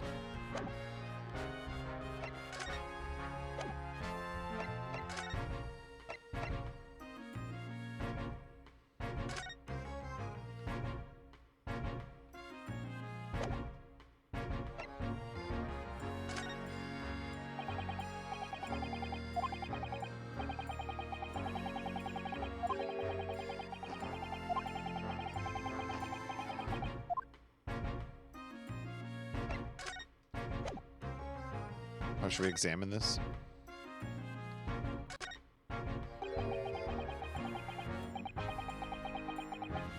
Seems like an insanely chill game. Yeah. I love Ace Attorney. If you haven't played any of the games in the series, it's just, yeah, it's exactly what it looks like. It's you're investigating crimes, you're going to court, presenting your evidence. They do a really good job with the characters. I mean, that's the strongest part of the series. They just make you fall in love with the characters. Yeah, I would definitely recommend, like, if you want to give this series a try, play... You can get the... I think it's called the... Do they call it the Ace Attorney Trilogy? What do they call the rebundle of it? I think it's the Ace Attorney Trilogy. You can get it on Steam on sale usually for like 15 bucks. And the opening trilogy is really good. If you end up liking that, then you could play the rest of the series. Actually, I would even say, if you don't play the whole trilogy, if you play the first game, that will give you a sense of whether you'll like the series or not. If you're not falling in love with the series by the end of the first game, then it's not for you. Because the end of the first game is really good.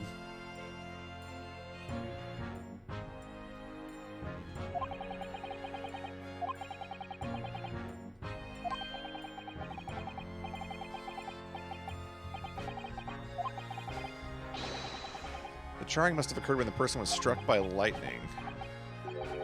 Or maybe not. Okay, I thought we'd get a clue there, but... I don't know what it wants me to do here. I feel like I have to present him something.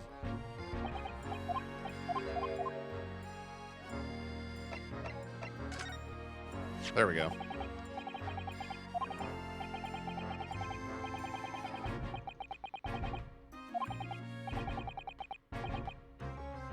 Yeah, the music in Ace Attorney and the characters are consistently good.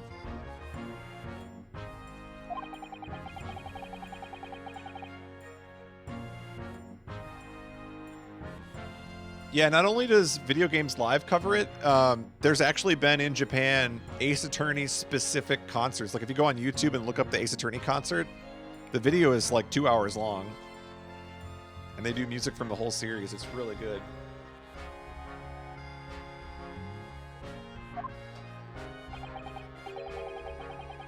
There's even an unofficial musical. And there was an actual movie that's based on the first game. So if you play the first game and then watch the movie, you'll completely understand what's going on because it follows the cases from the first game.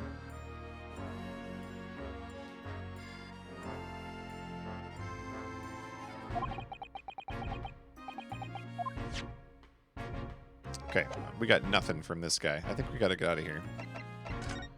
I just don't know where it wants me to go. Personally, I'd like to tinker around this place some more. Is there something I'm missing? I'm probably missing like one tile somewhere.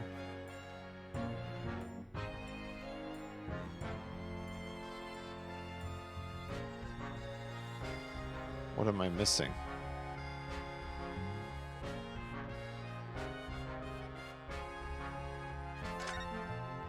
Something up here?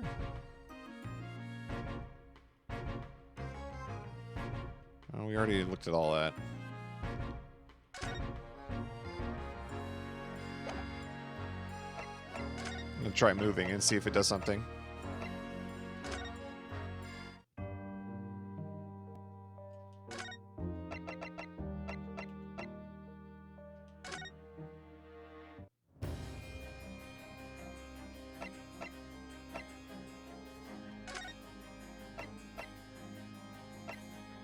I don't know where else to go. I feel like I was born in the wrong country. I will say, like, having gone to Japan, it was really cool. Just the amount of, like, gaming and anime that you just see everywhere.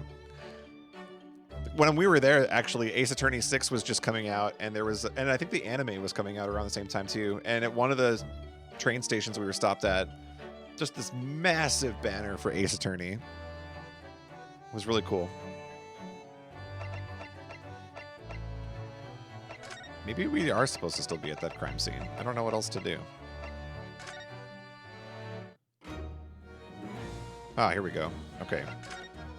Let's see.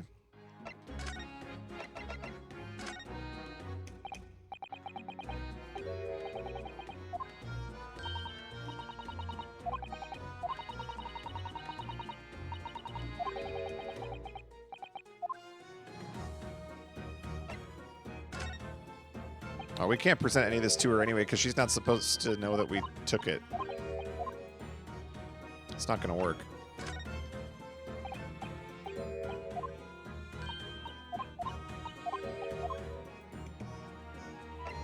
Okay, I wonder if it's just something on the ground floor here.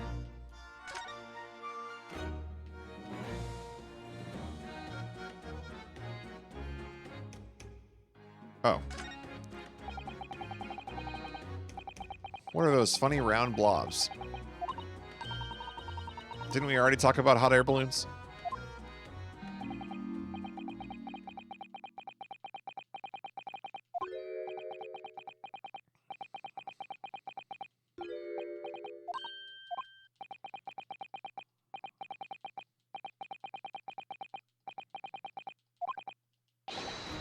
This is it, Iris. It's happening.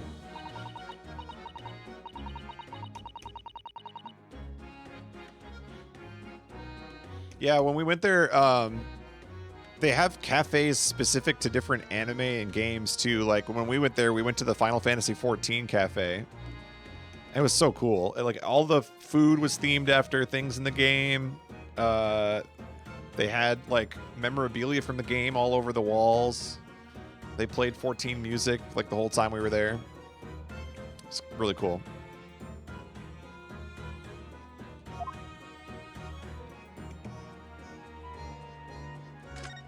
Oh, it'll finally let me investigate this. I tried to investigate this earlier and it didn't work.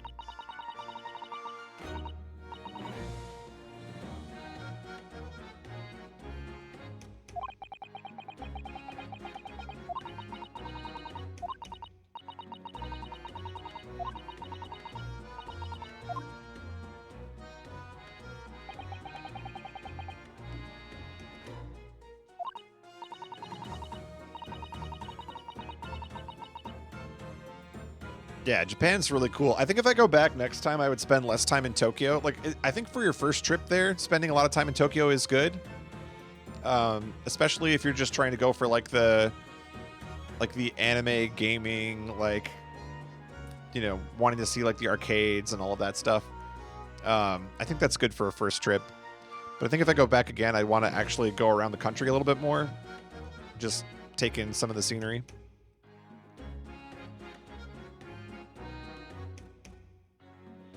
Yeah, especially like, knowing what we know now about how unstable the world is, you know, like, one minute you think you can just go anywhere, and next minute, like, we're shut down for years. I'm the same way. I want to travel. I've actually been thinking about, like, once the pandemic is over, or whenever that is, if it happens, I was thinking about quitting my job and traveling for a year. See, like, gotta make up for lost time. Go see all the things I didn't see.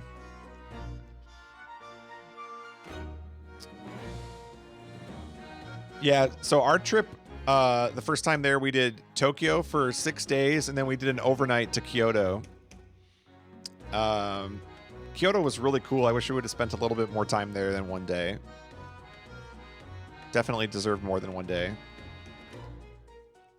But yeah, I think next time I'd want to go just around the country more. Go see Osaka, go see, I don't know,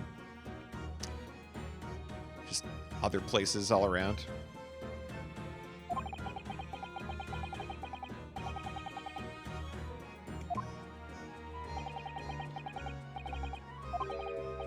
Could the victim really have bridged that gap by some sort of invisible kinesis?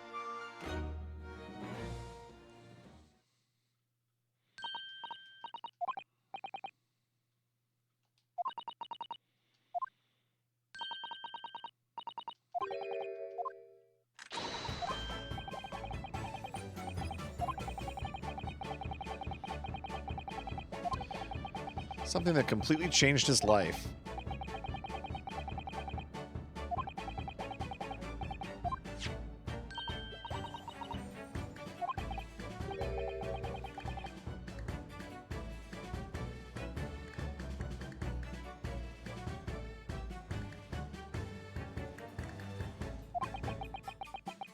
You know what's interesting, though, is, like, I have no interest in being an IRL streamer.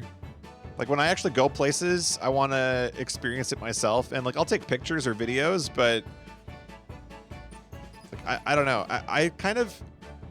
It's weird. Like, being a streamer for as long as I have, you would think, like, I would want to do that, or I would think that's interesting. But I almost think that IRL streaming is just weird. I don't know. Like, it's kind of cool to watch if you're watching somebody explore a city or something. Like, I've seen there's some streams where, like, someone's driving around Tokyo, or, like, you know, walking around Seoul or something. Those are interesting. But I don't know. I think it can also be kind of invasive too. Like, you're just streaming where you're going, and everybody around you has to put up with that. I don't know. I think it's kind of weird. But definitely want to go sightseeing. I kind of like, actually, what I did with my Japan trip was we took all the videos and pictures from the trip and then did a stream afterwards talking about all the things. So it was like show and tell. And that made more sense to me. Madam to Spells.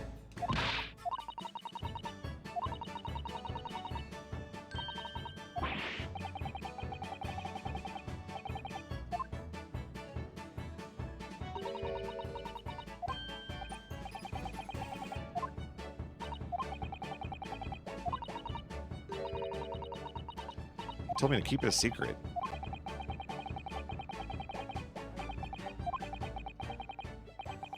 Stranger Things.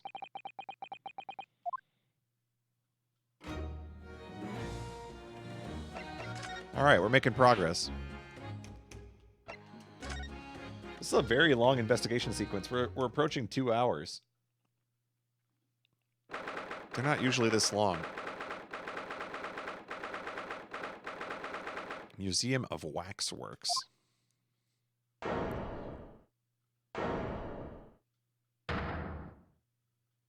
Wow.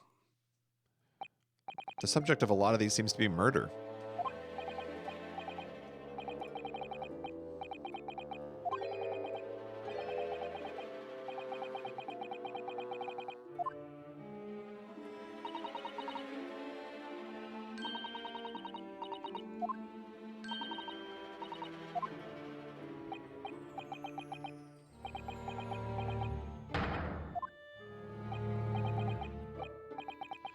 I I read about dead bodies and wax once in a magazine about strange phenomena.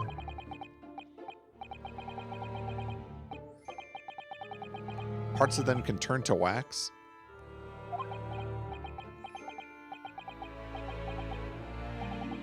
A dipaciri.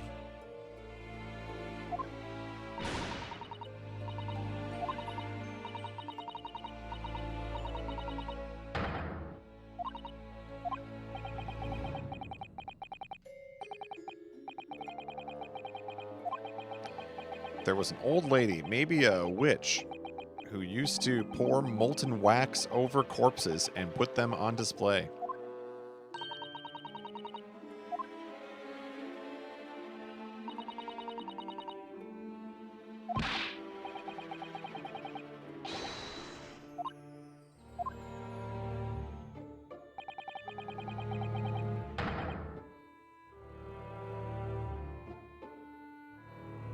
Wow, look at the man on the right there.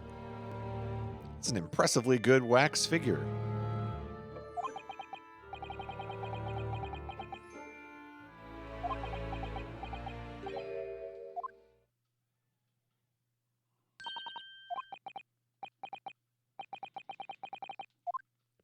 I must be seeing things.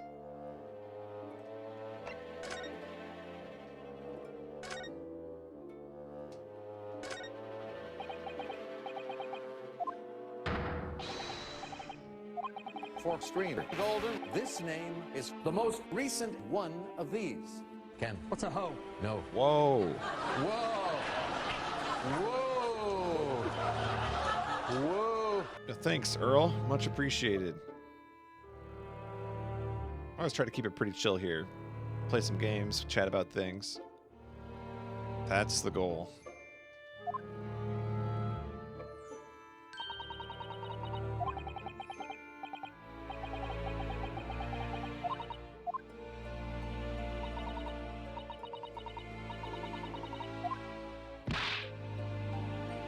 Wait, that's actually a wax statue of Holmes and not Holmes? I was gonna say.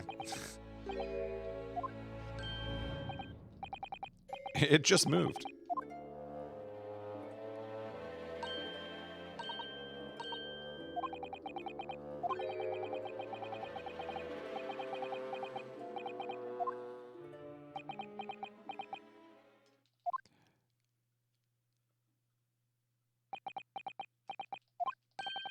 Shall we move on?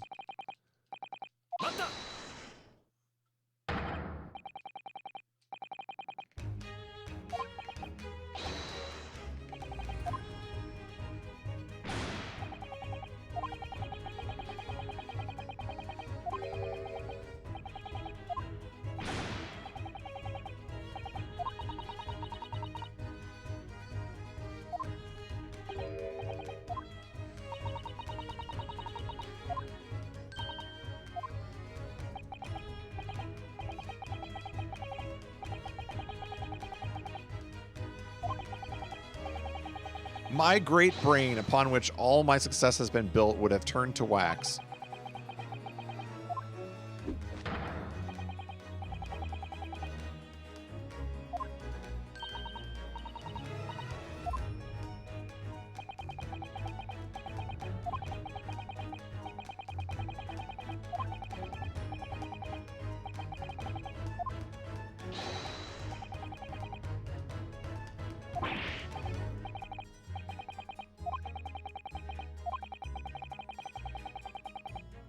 Something is afoot within the walls of this very museum.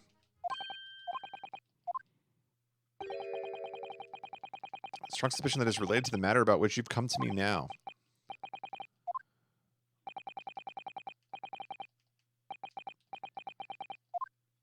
Wow, he's so mysterious.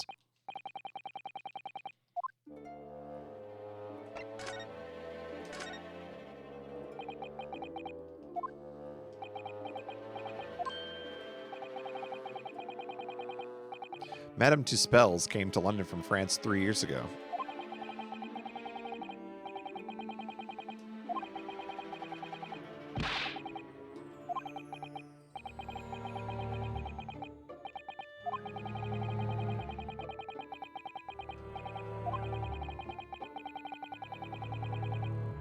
They earned renown during the French Revolution for waxworks of victims of the guillotine.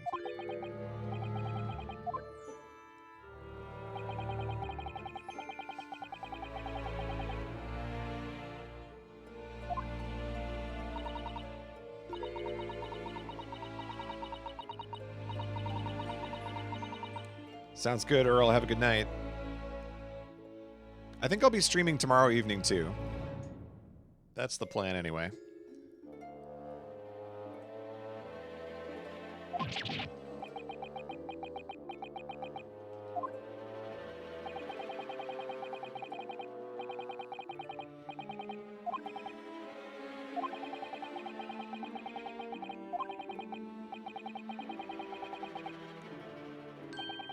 House of Horrors.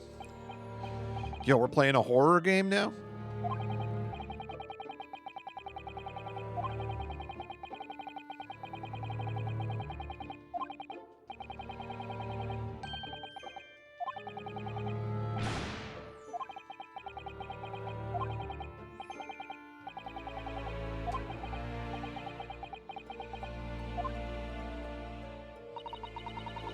They're all portrayals of real events that actually took place.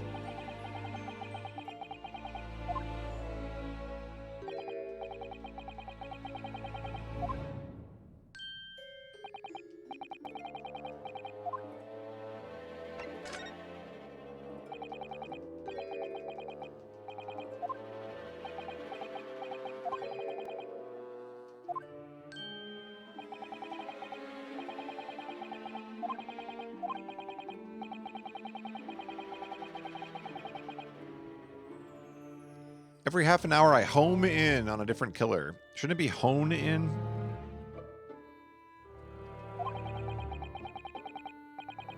When members of the public come for a closer look, I offer them my hand to shake.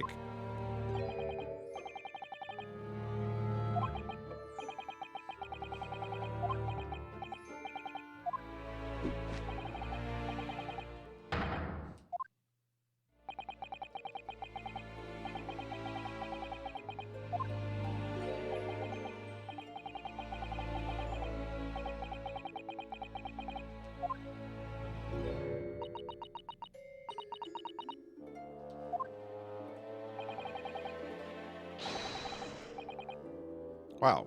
Apparently Holmes is coming on hard times here. Not making the big bucks.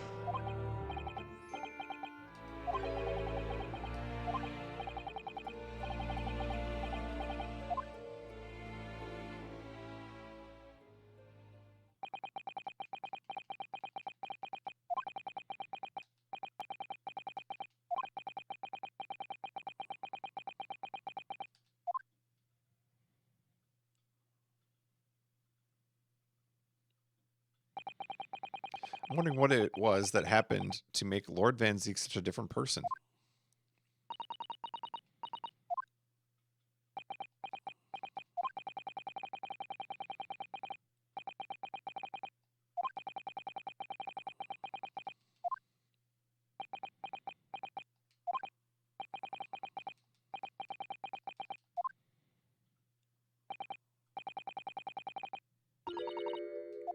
We've reached the unavoided greetings. She doesn't want us to find out. It's Dark Magician Girl.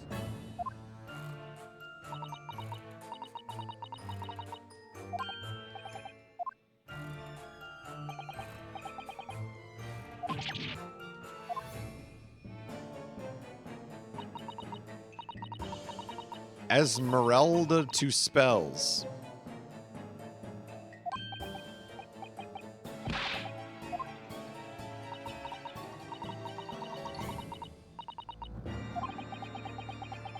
Wow, I'm older than her.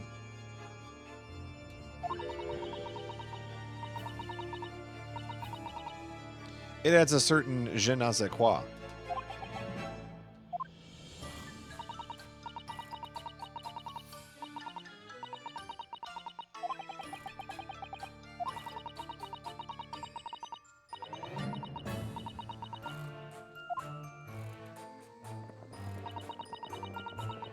Oh my. She's gonna burn him alive.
All the waxers were created in the presence of the real people on which they are modeled.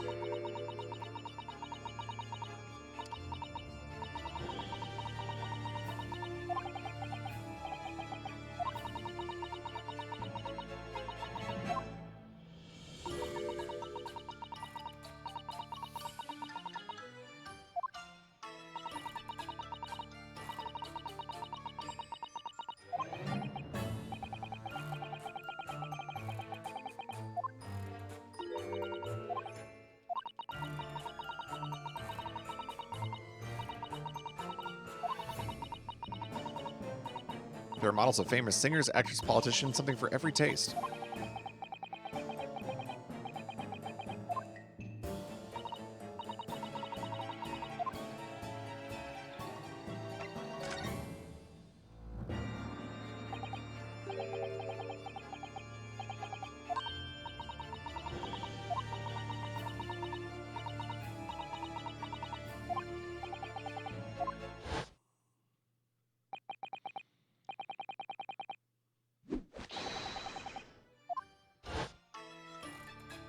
Is he doing undercover work here, or is he just broke?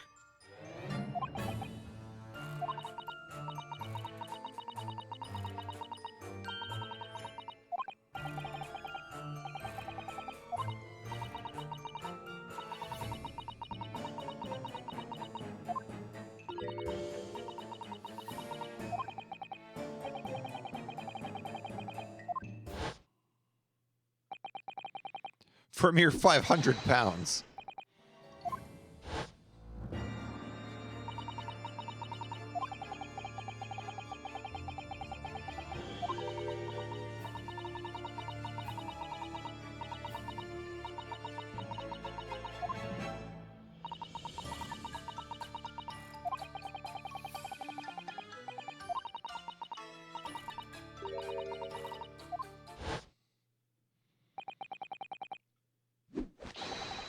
I have a 50 shilling problem that must be resolved by the morning.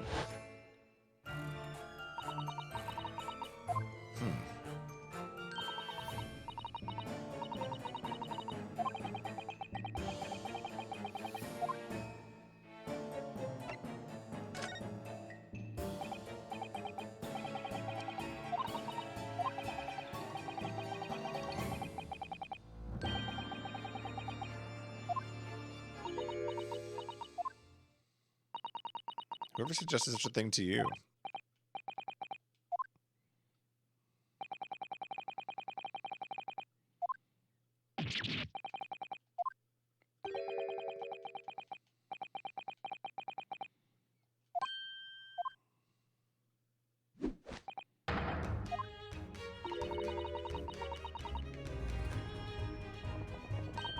Do you wish to be melted down?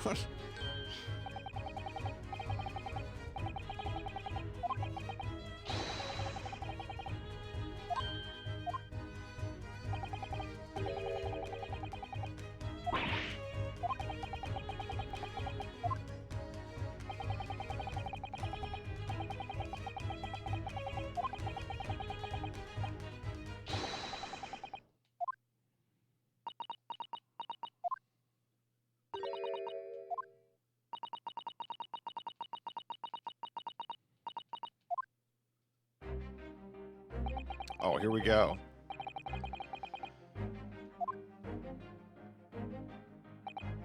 What prey is behind the curtain?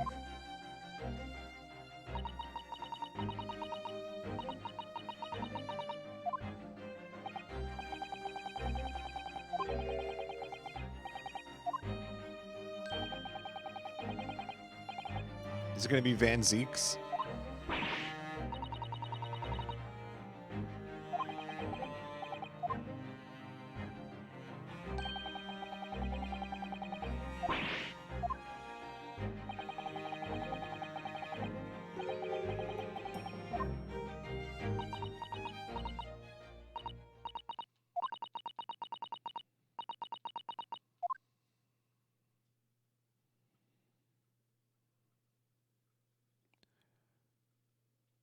What's it going to be? Number 139.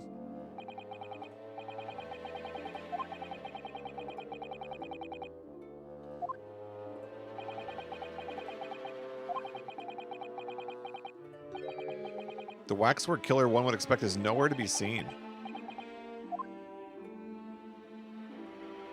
Oh, there's just a dead man.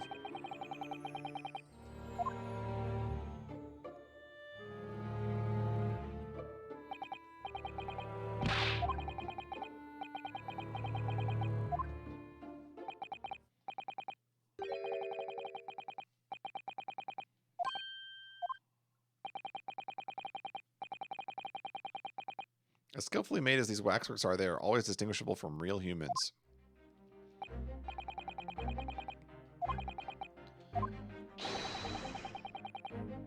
A sizable business transaction has been taking place in this special exhibit.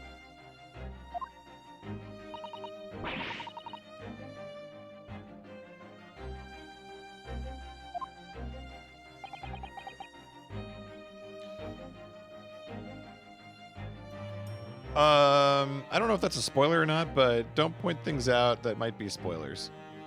Unless I ask.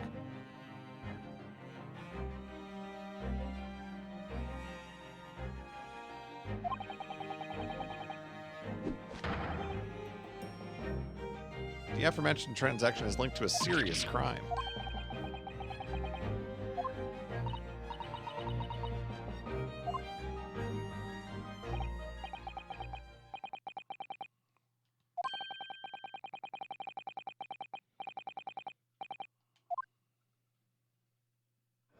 Oh, we're doing it. Okay. The game is afoot. After 2 hours, let's do it. Crank the music up.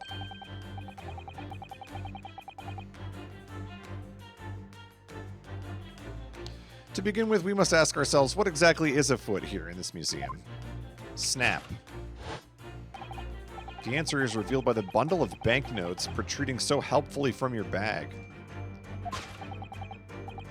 In my estimation, some 200 pounds. That is all my own money. What does this large sum of money reveal? Not as much as the involuntary glance you cast, it would seem, Madam Two Spells. The answer lies where your eyes now fall. The significance of the 200 pounds is revealed by that public notice. Waxwork for sale? Your business has hit hard times, it would seem. In short, you sold the infamous killer, the centerpiece of your special exhibit, for the sum of 200 pounds. Noon. Let's explore the next curiosity with which we are presented. Who is the portly gentleman stretched out so peacefully on the floor? It would appear the man has suffered a severe shock, the cause of which is clearly known to you. Two Spells looking pretty guilty right now, not gonna lie. Unfortunately, madam, keeping secrets does not appear to be your forte. What dealt the man such a shocking blow was, of course, the 200 pounds. It would appear that you twisted this gentleman around your little finger most effectively. What are you suggesting? He rashly agreed to purchase the waxwork for the sum of 200 pounds. Only when he came to hand the money over did it occur to him what an extortionate amount he was paying. But the money was no longer in his hands. And the result, the scene we see before us. He collapsed in shock.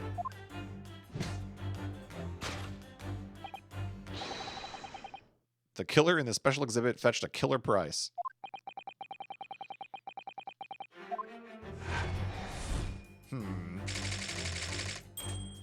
Conclusion, sold for cash. But wait, there's more. The question that arises then is, what has become of the waxwork that changed hands? Let us consider that problem for a moment. You cannot possibly. What immediately strikes me about this conundrum is the young man standing over there. Who is this fellow? To find the answer, we need only observe his neckerchief. Such as is worn by policemen as a secret sign to fellow members of the force that a crime is being perpetrated. This young man is an undercover policeman currently investigating this museum. I know him well, in fact. It's Sergeant John Clay. What are you talking about? This man's quite a celebrity. He received triple accolades at last year's policing awards. But next we turn our attention to the old man sat before him with a particularly unsightly visage. I've been watching closely, and he hasn't moved a muscle. Almost, in fact, as if he were a waxwork. But you... Your reaction only confirms my suspicions, madam. I noticed it at once, of course. Observe. The telltale sign that instantly proves whether or not this old man is a waxwork is the obvious price tag. Threepence? A tragically low price, you might say. Though, perhaps the going rate for aging waxworks riddled with cracks.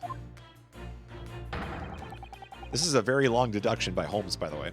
And yet you sold it to the portly gentleman for an exorbitant 200 pounds. The sort of plucky behavior that's sure to attract the attention of Scotland Yard, isn't that so, madam? I do not. Yes, the waxwork you sold has already been seized by the police and remains in their custody as we speak. The old man must be reunited with his grave in the special exhibit, and not a moment too soon. Conclusion, discovered already. Wow. More like Herlock Sham. I think we're going to need to do some disproving here. She's ready with the melting pot. It's bubbling, dude. She's going to burn him alive.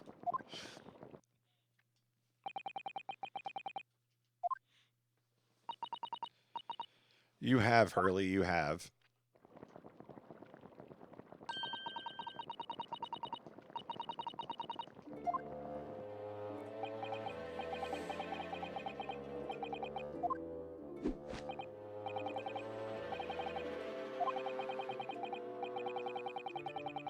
According to your deduction, then the special exhibit featured this old policeman, so that would mean that he's the ruthless murderer.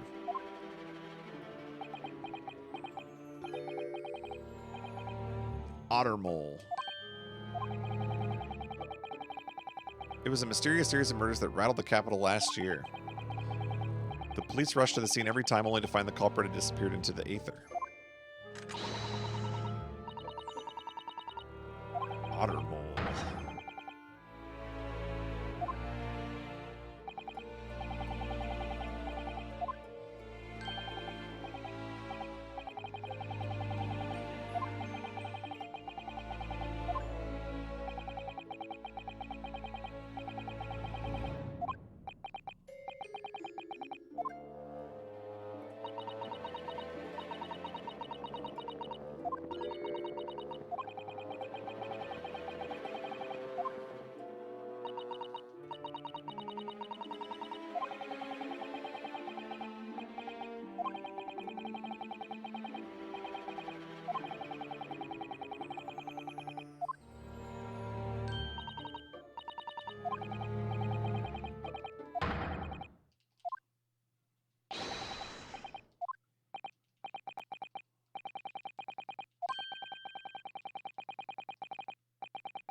Course correction.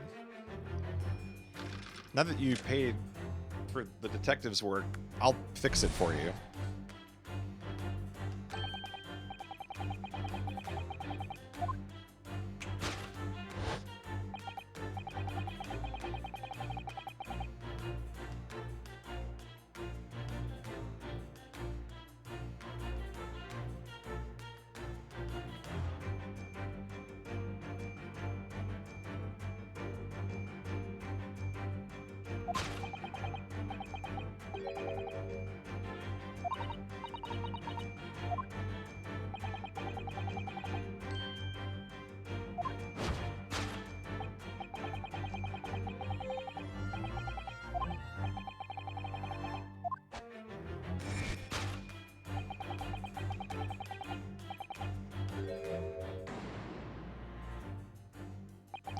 She definitely looked in this direction, it's true, but I'm not sure she'd sell any of her waxworks even for 200 pounds.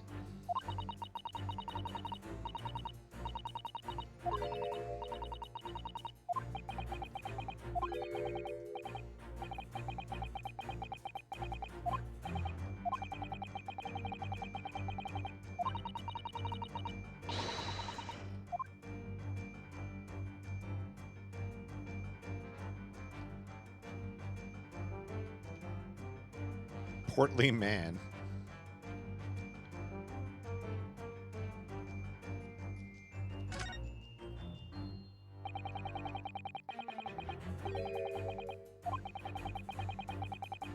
He's not a waxwork or a model of a mass murderer.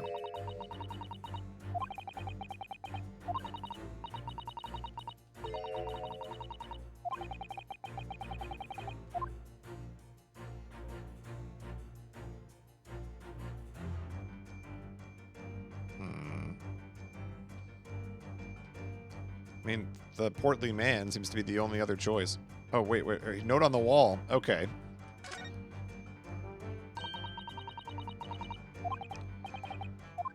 Dear Madam Two Spells, we've taken the prisoner from this room. The prisoner?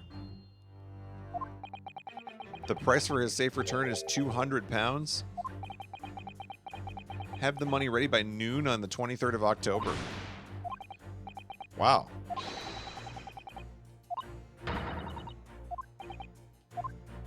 Well, that's probably it.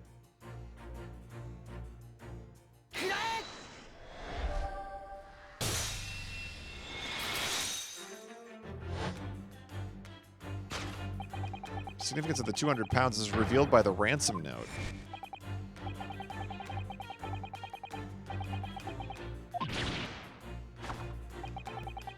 £200 is no small ransom fee, yet you clearly intend to pay it. The model in question has special importance, so I put together all the money I have. In summary, then, the 200 pounds you have in your handbag is ransom money. Now let us explore the next curiosity.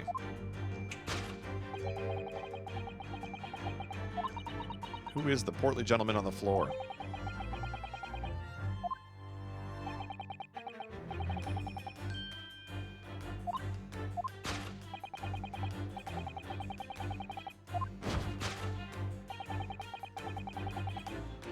The 200 pounds. If the waxwork was kidnapped, where does that leave us in terms of who this man is? We could just ask him when he comes around. I think the point of this exercise is to understand the beauty of the deduction process. There's little doubt that he suffered a shock, that much seems clear, but in that case, what's Madame Two Spells trying to hide?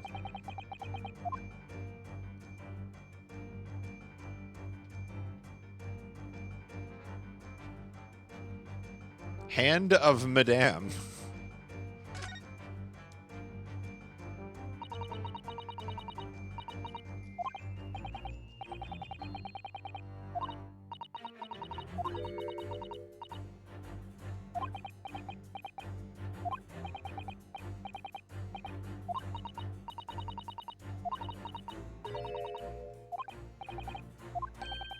It's made of wax?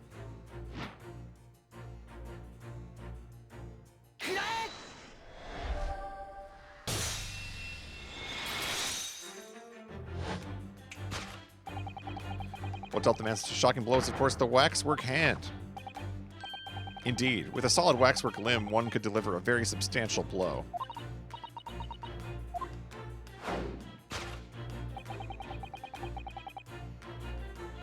This case has gone so far off the rails from the Great Exhibition. It's so weird. I like it, though. The hand protruding from the bottom of your cape, it ought to be a right hand, but closer inspection reveals that, in fact, it's a left hand. And somewhat masculine as well. In other words, it does not belong to you, madam. It is the hand of a waxwork model.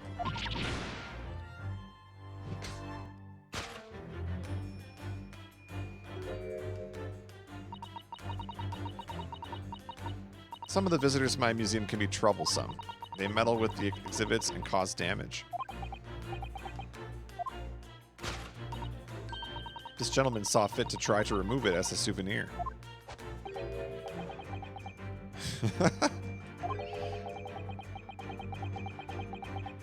Like taking a whole branch of a cherry tree when you go to view the blossoms.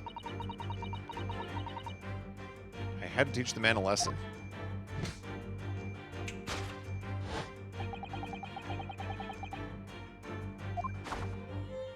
You confronted the man and tried to take the arm back, and the result, the scene we see before us, he was knocked unconscious. A point we may need to revisit later, but for the time being, we have our conclusion.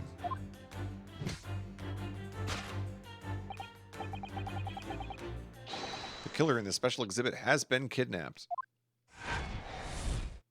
Not sold for cash.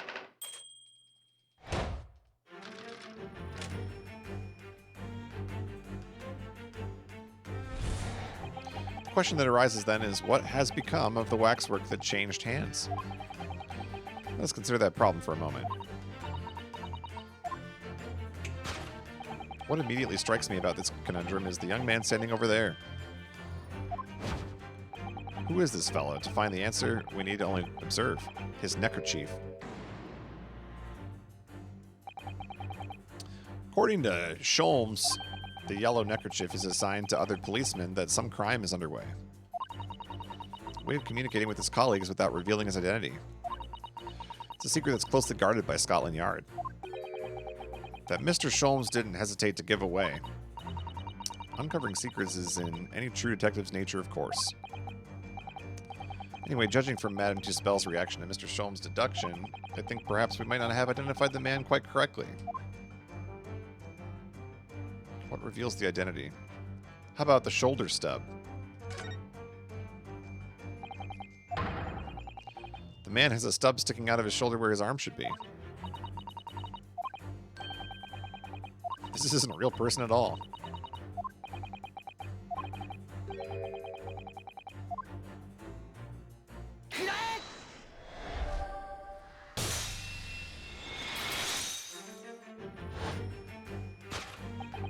Who is this fellow? To find the answer, we need only observe his shoulder stub. No boneless human walks this earth, of that I can assure you.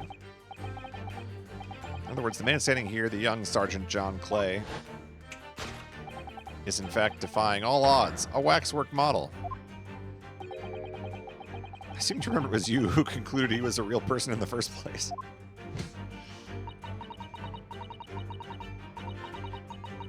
He's become quite a celebrity in London, being the winner of no less than 3 policing awards last year. I simply had to make a model of the man. Naturally, what other explanation could there be? And it was this detective's arm that was pulled off by the man on the floor in the special exhibit, wasn't it? Next, we turn our attention to the old man sat before him with a particularly unsightly visage. I've been watching closely, and he hasn't moved a muscle. Almost, in fact, as if he were a waxwork. But your reaction only confirms my suspicions, madam. I noticed it at once, of course. Observe. The telltale sign that it instantly proves whether or not this old man is a waxwork is the obvious price tag. A killer policeman called Ottermole. Was he well known? It was all over the papers last year, but I can't say I know what he looks like. It's a very low price, though. Threepence isn't much money. Only enough for a few measly hours of gas in Garridib's delightful lodgings. So this is the special killer taken from the special exhibit? The waxwork that somebody stole from the museum and tried to ransom for 200 pounds? Is this crusty old killer policeman Ottermole? Perhaps we should have a good look around again and see if another idea crops up. Ah, nice Twitch. Shoutouts to Twitch. Look at this.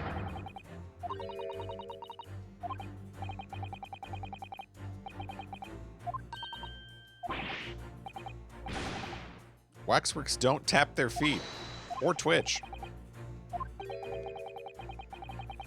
We've seen a scarf like that somewhere else around here, haven't we?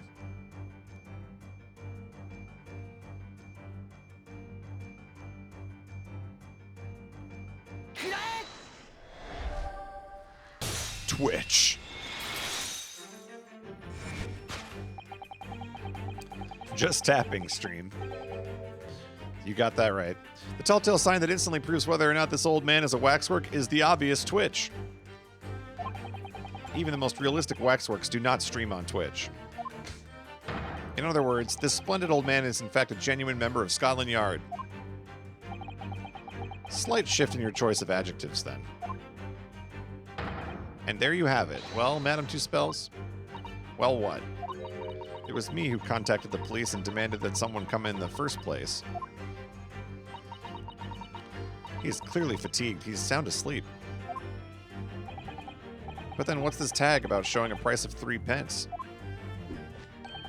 No doubt the price tag of the muffler, which the old Bobby purchased recently at a local market. And I presume you've observed the scarf tied around his arm. Does that not strike you, Mr. Naruhodo?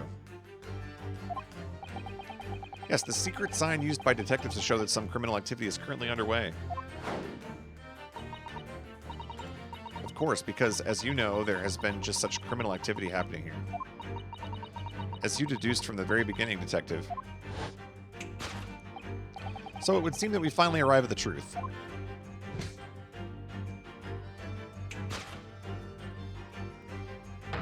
The waxwork of the especially ruthless killer from the special exhibit has been kidnapped.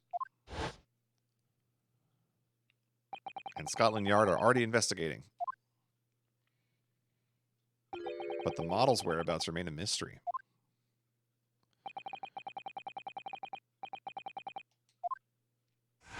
Wow. Still a mystery.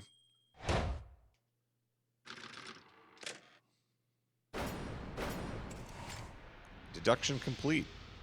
Elementary.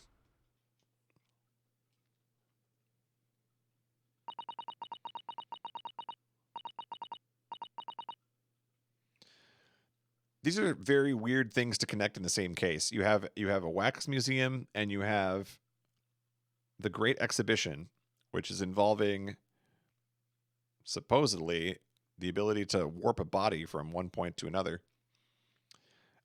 I'm a little skeptical about that. I'm wondering if the wax museum statue plays a role here. All sorts of people visit my museum here, men and women, young and old.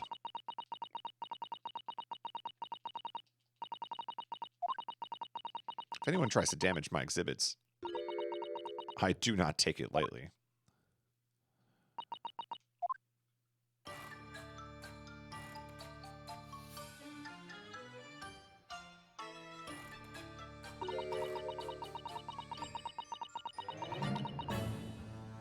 I like Madame Two Spells.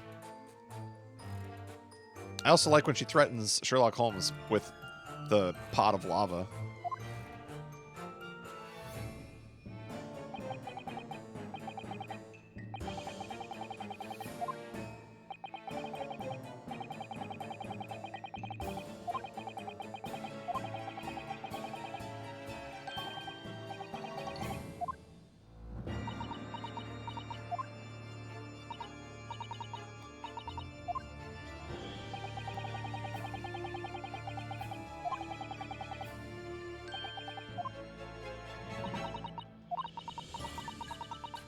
After I told you what I know, I must insist that you return to your work.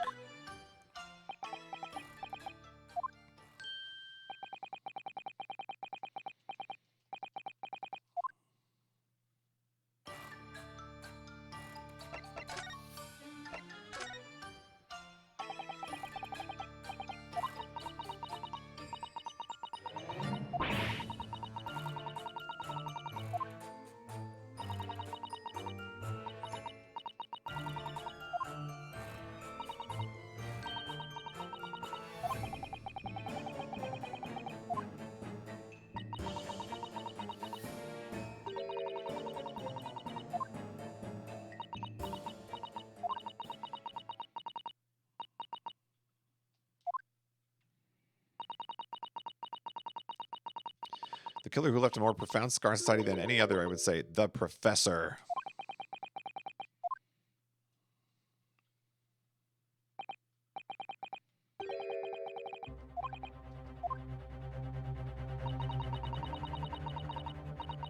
The Professor case happened at around the time I was born, didn't it?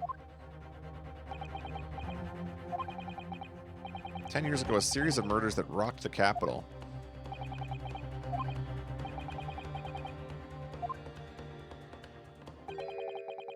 At exactly the same time that Beric Van Zieks graduated from university.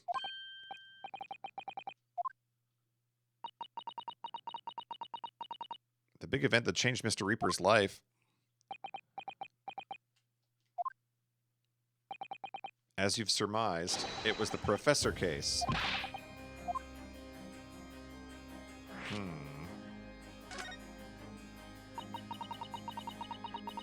A series of gruesome murders that had all of London gripped in a terror. After 5 victims were killed, the man was arrested and put to death.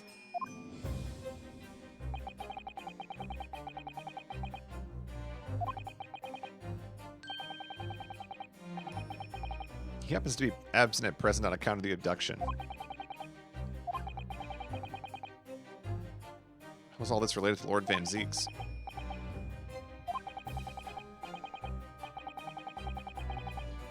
You must first understand why it is that the Professor earned such infamy. Due to the victims he chose.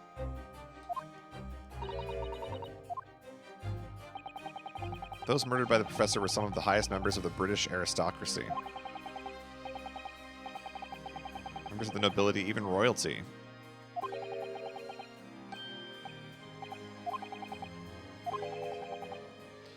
Van Zieks is from a family with noble blood.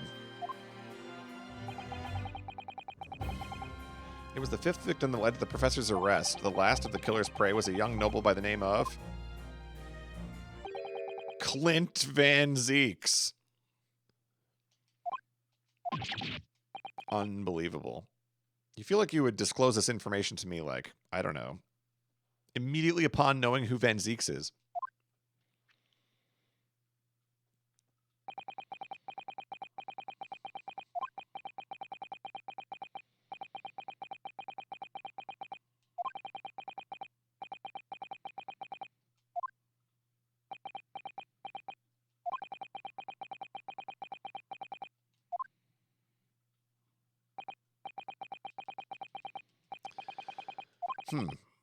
Okay.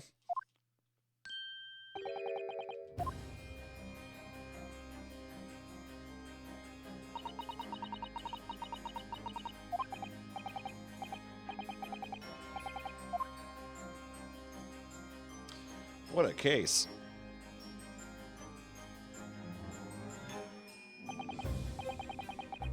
None of the predicted scenarios I've been analyzing involved you coming to visit me here.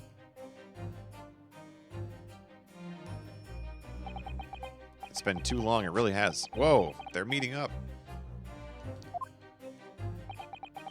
It's been 10 years, and here we are. Meeting in a prison of all places.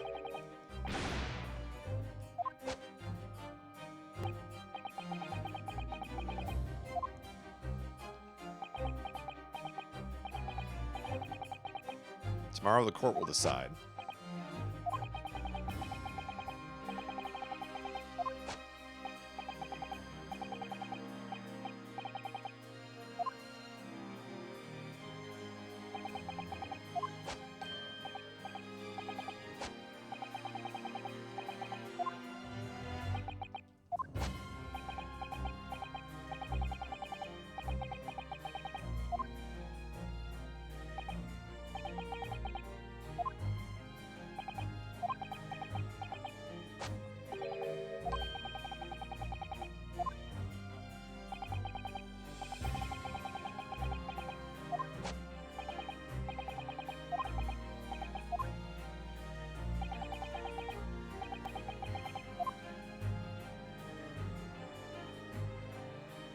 Wow. To be continued. Oh, it's so dramatic.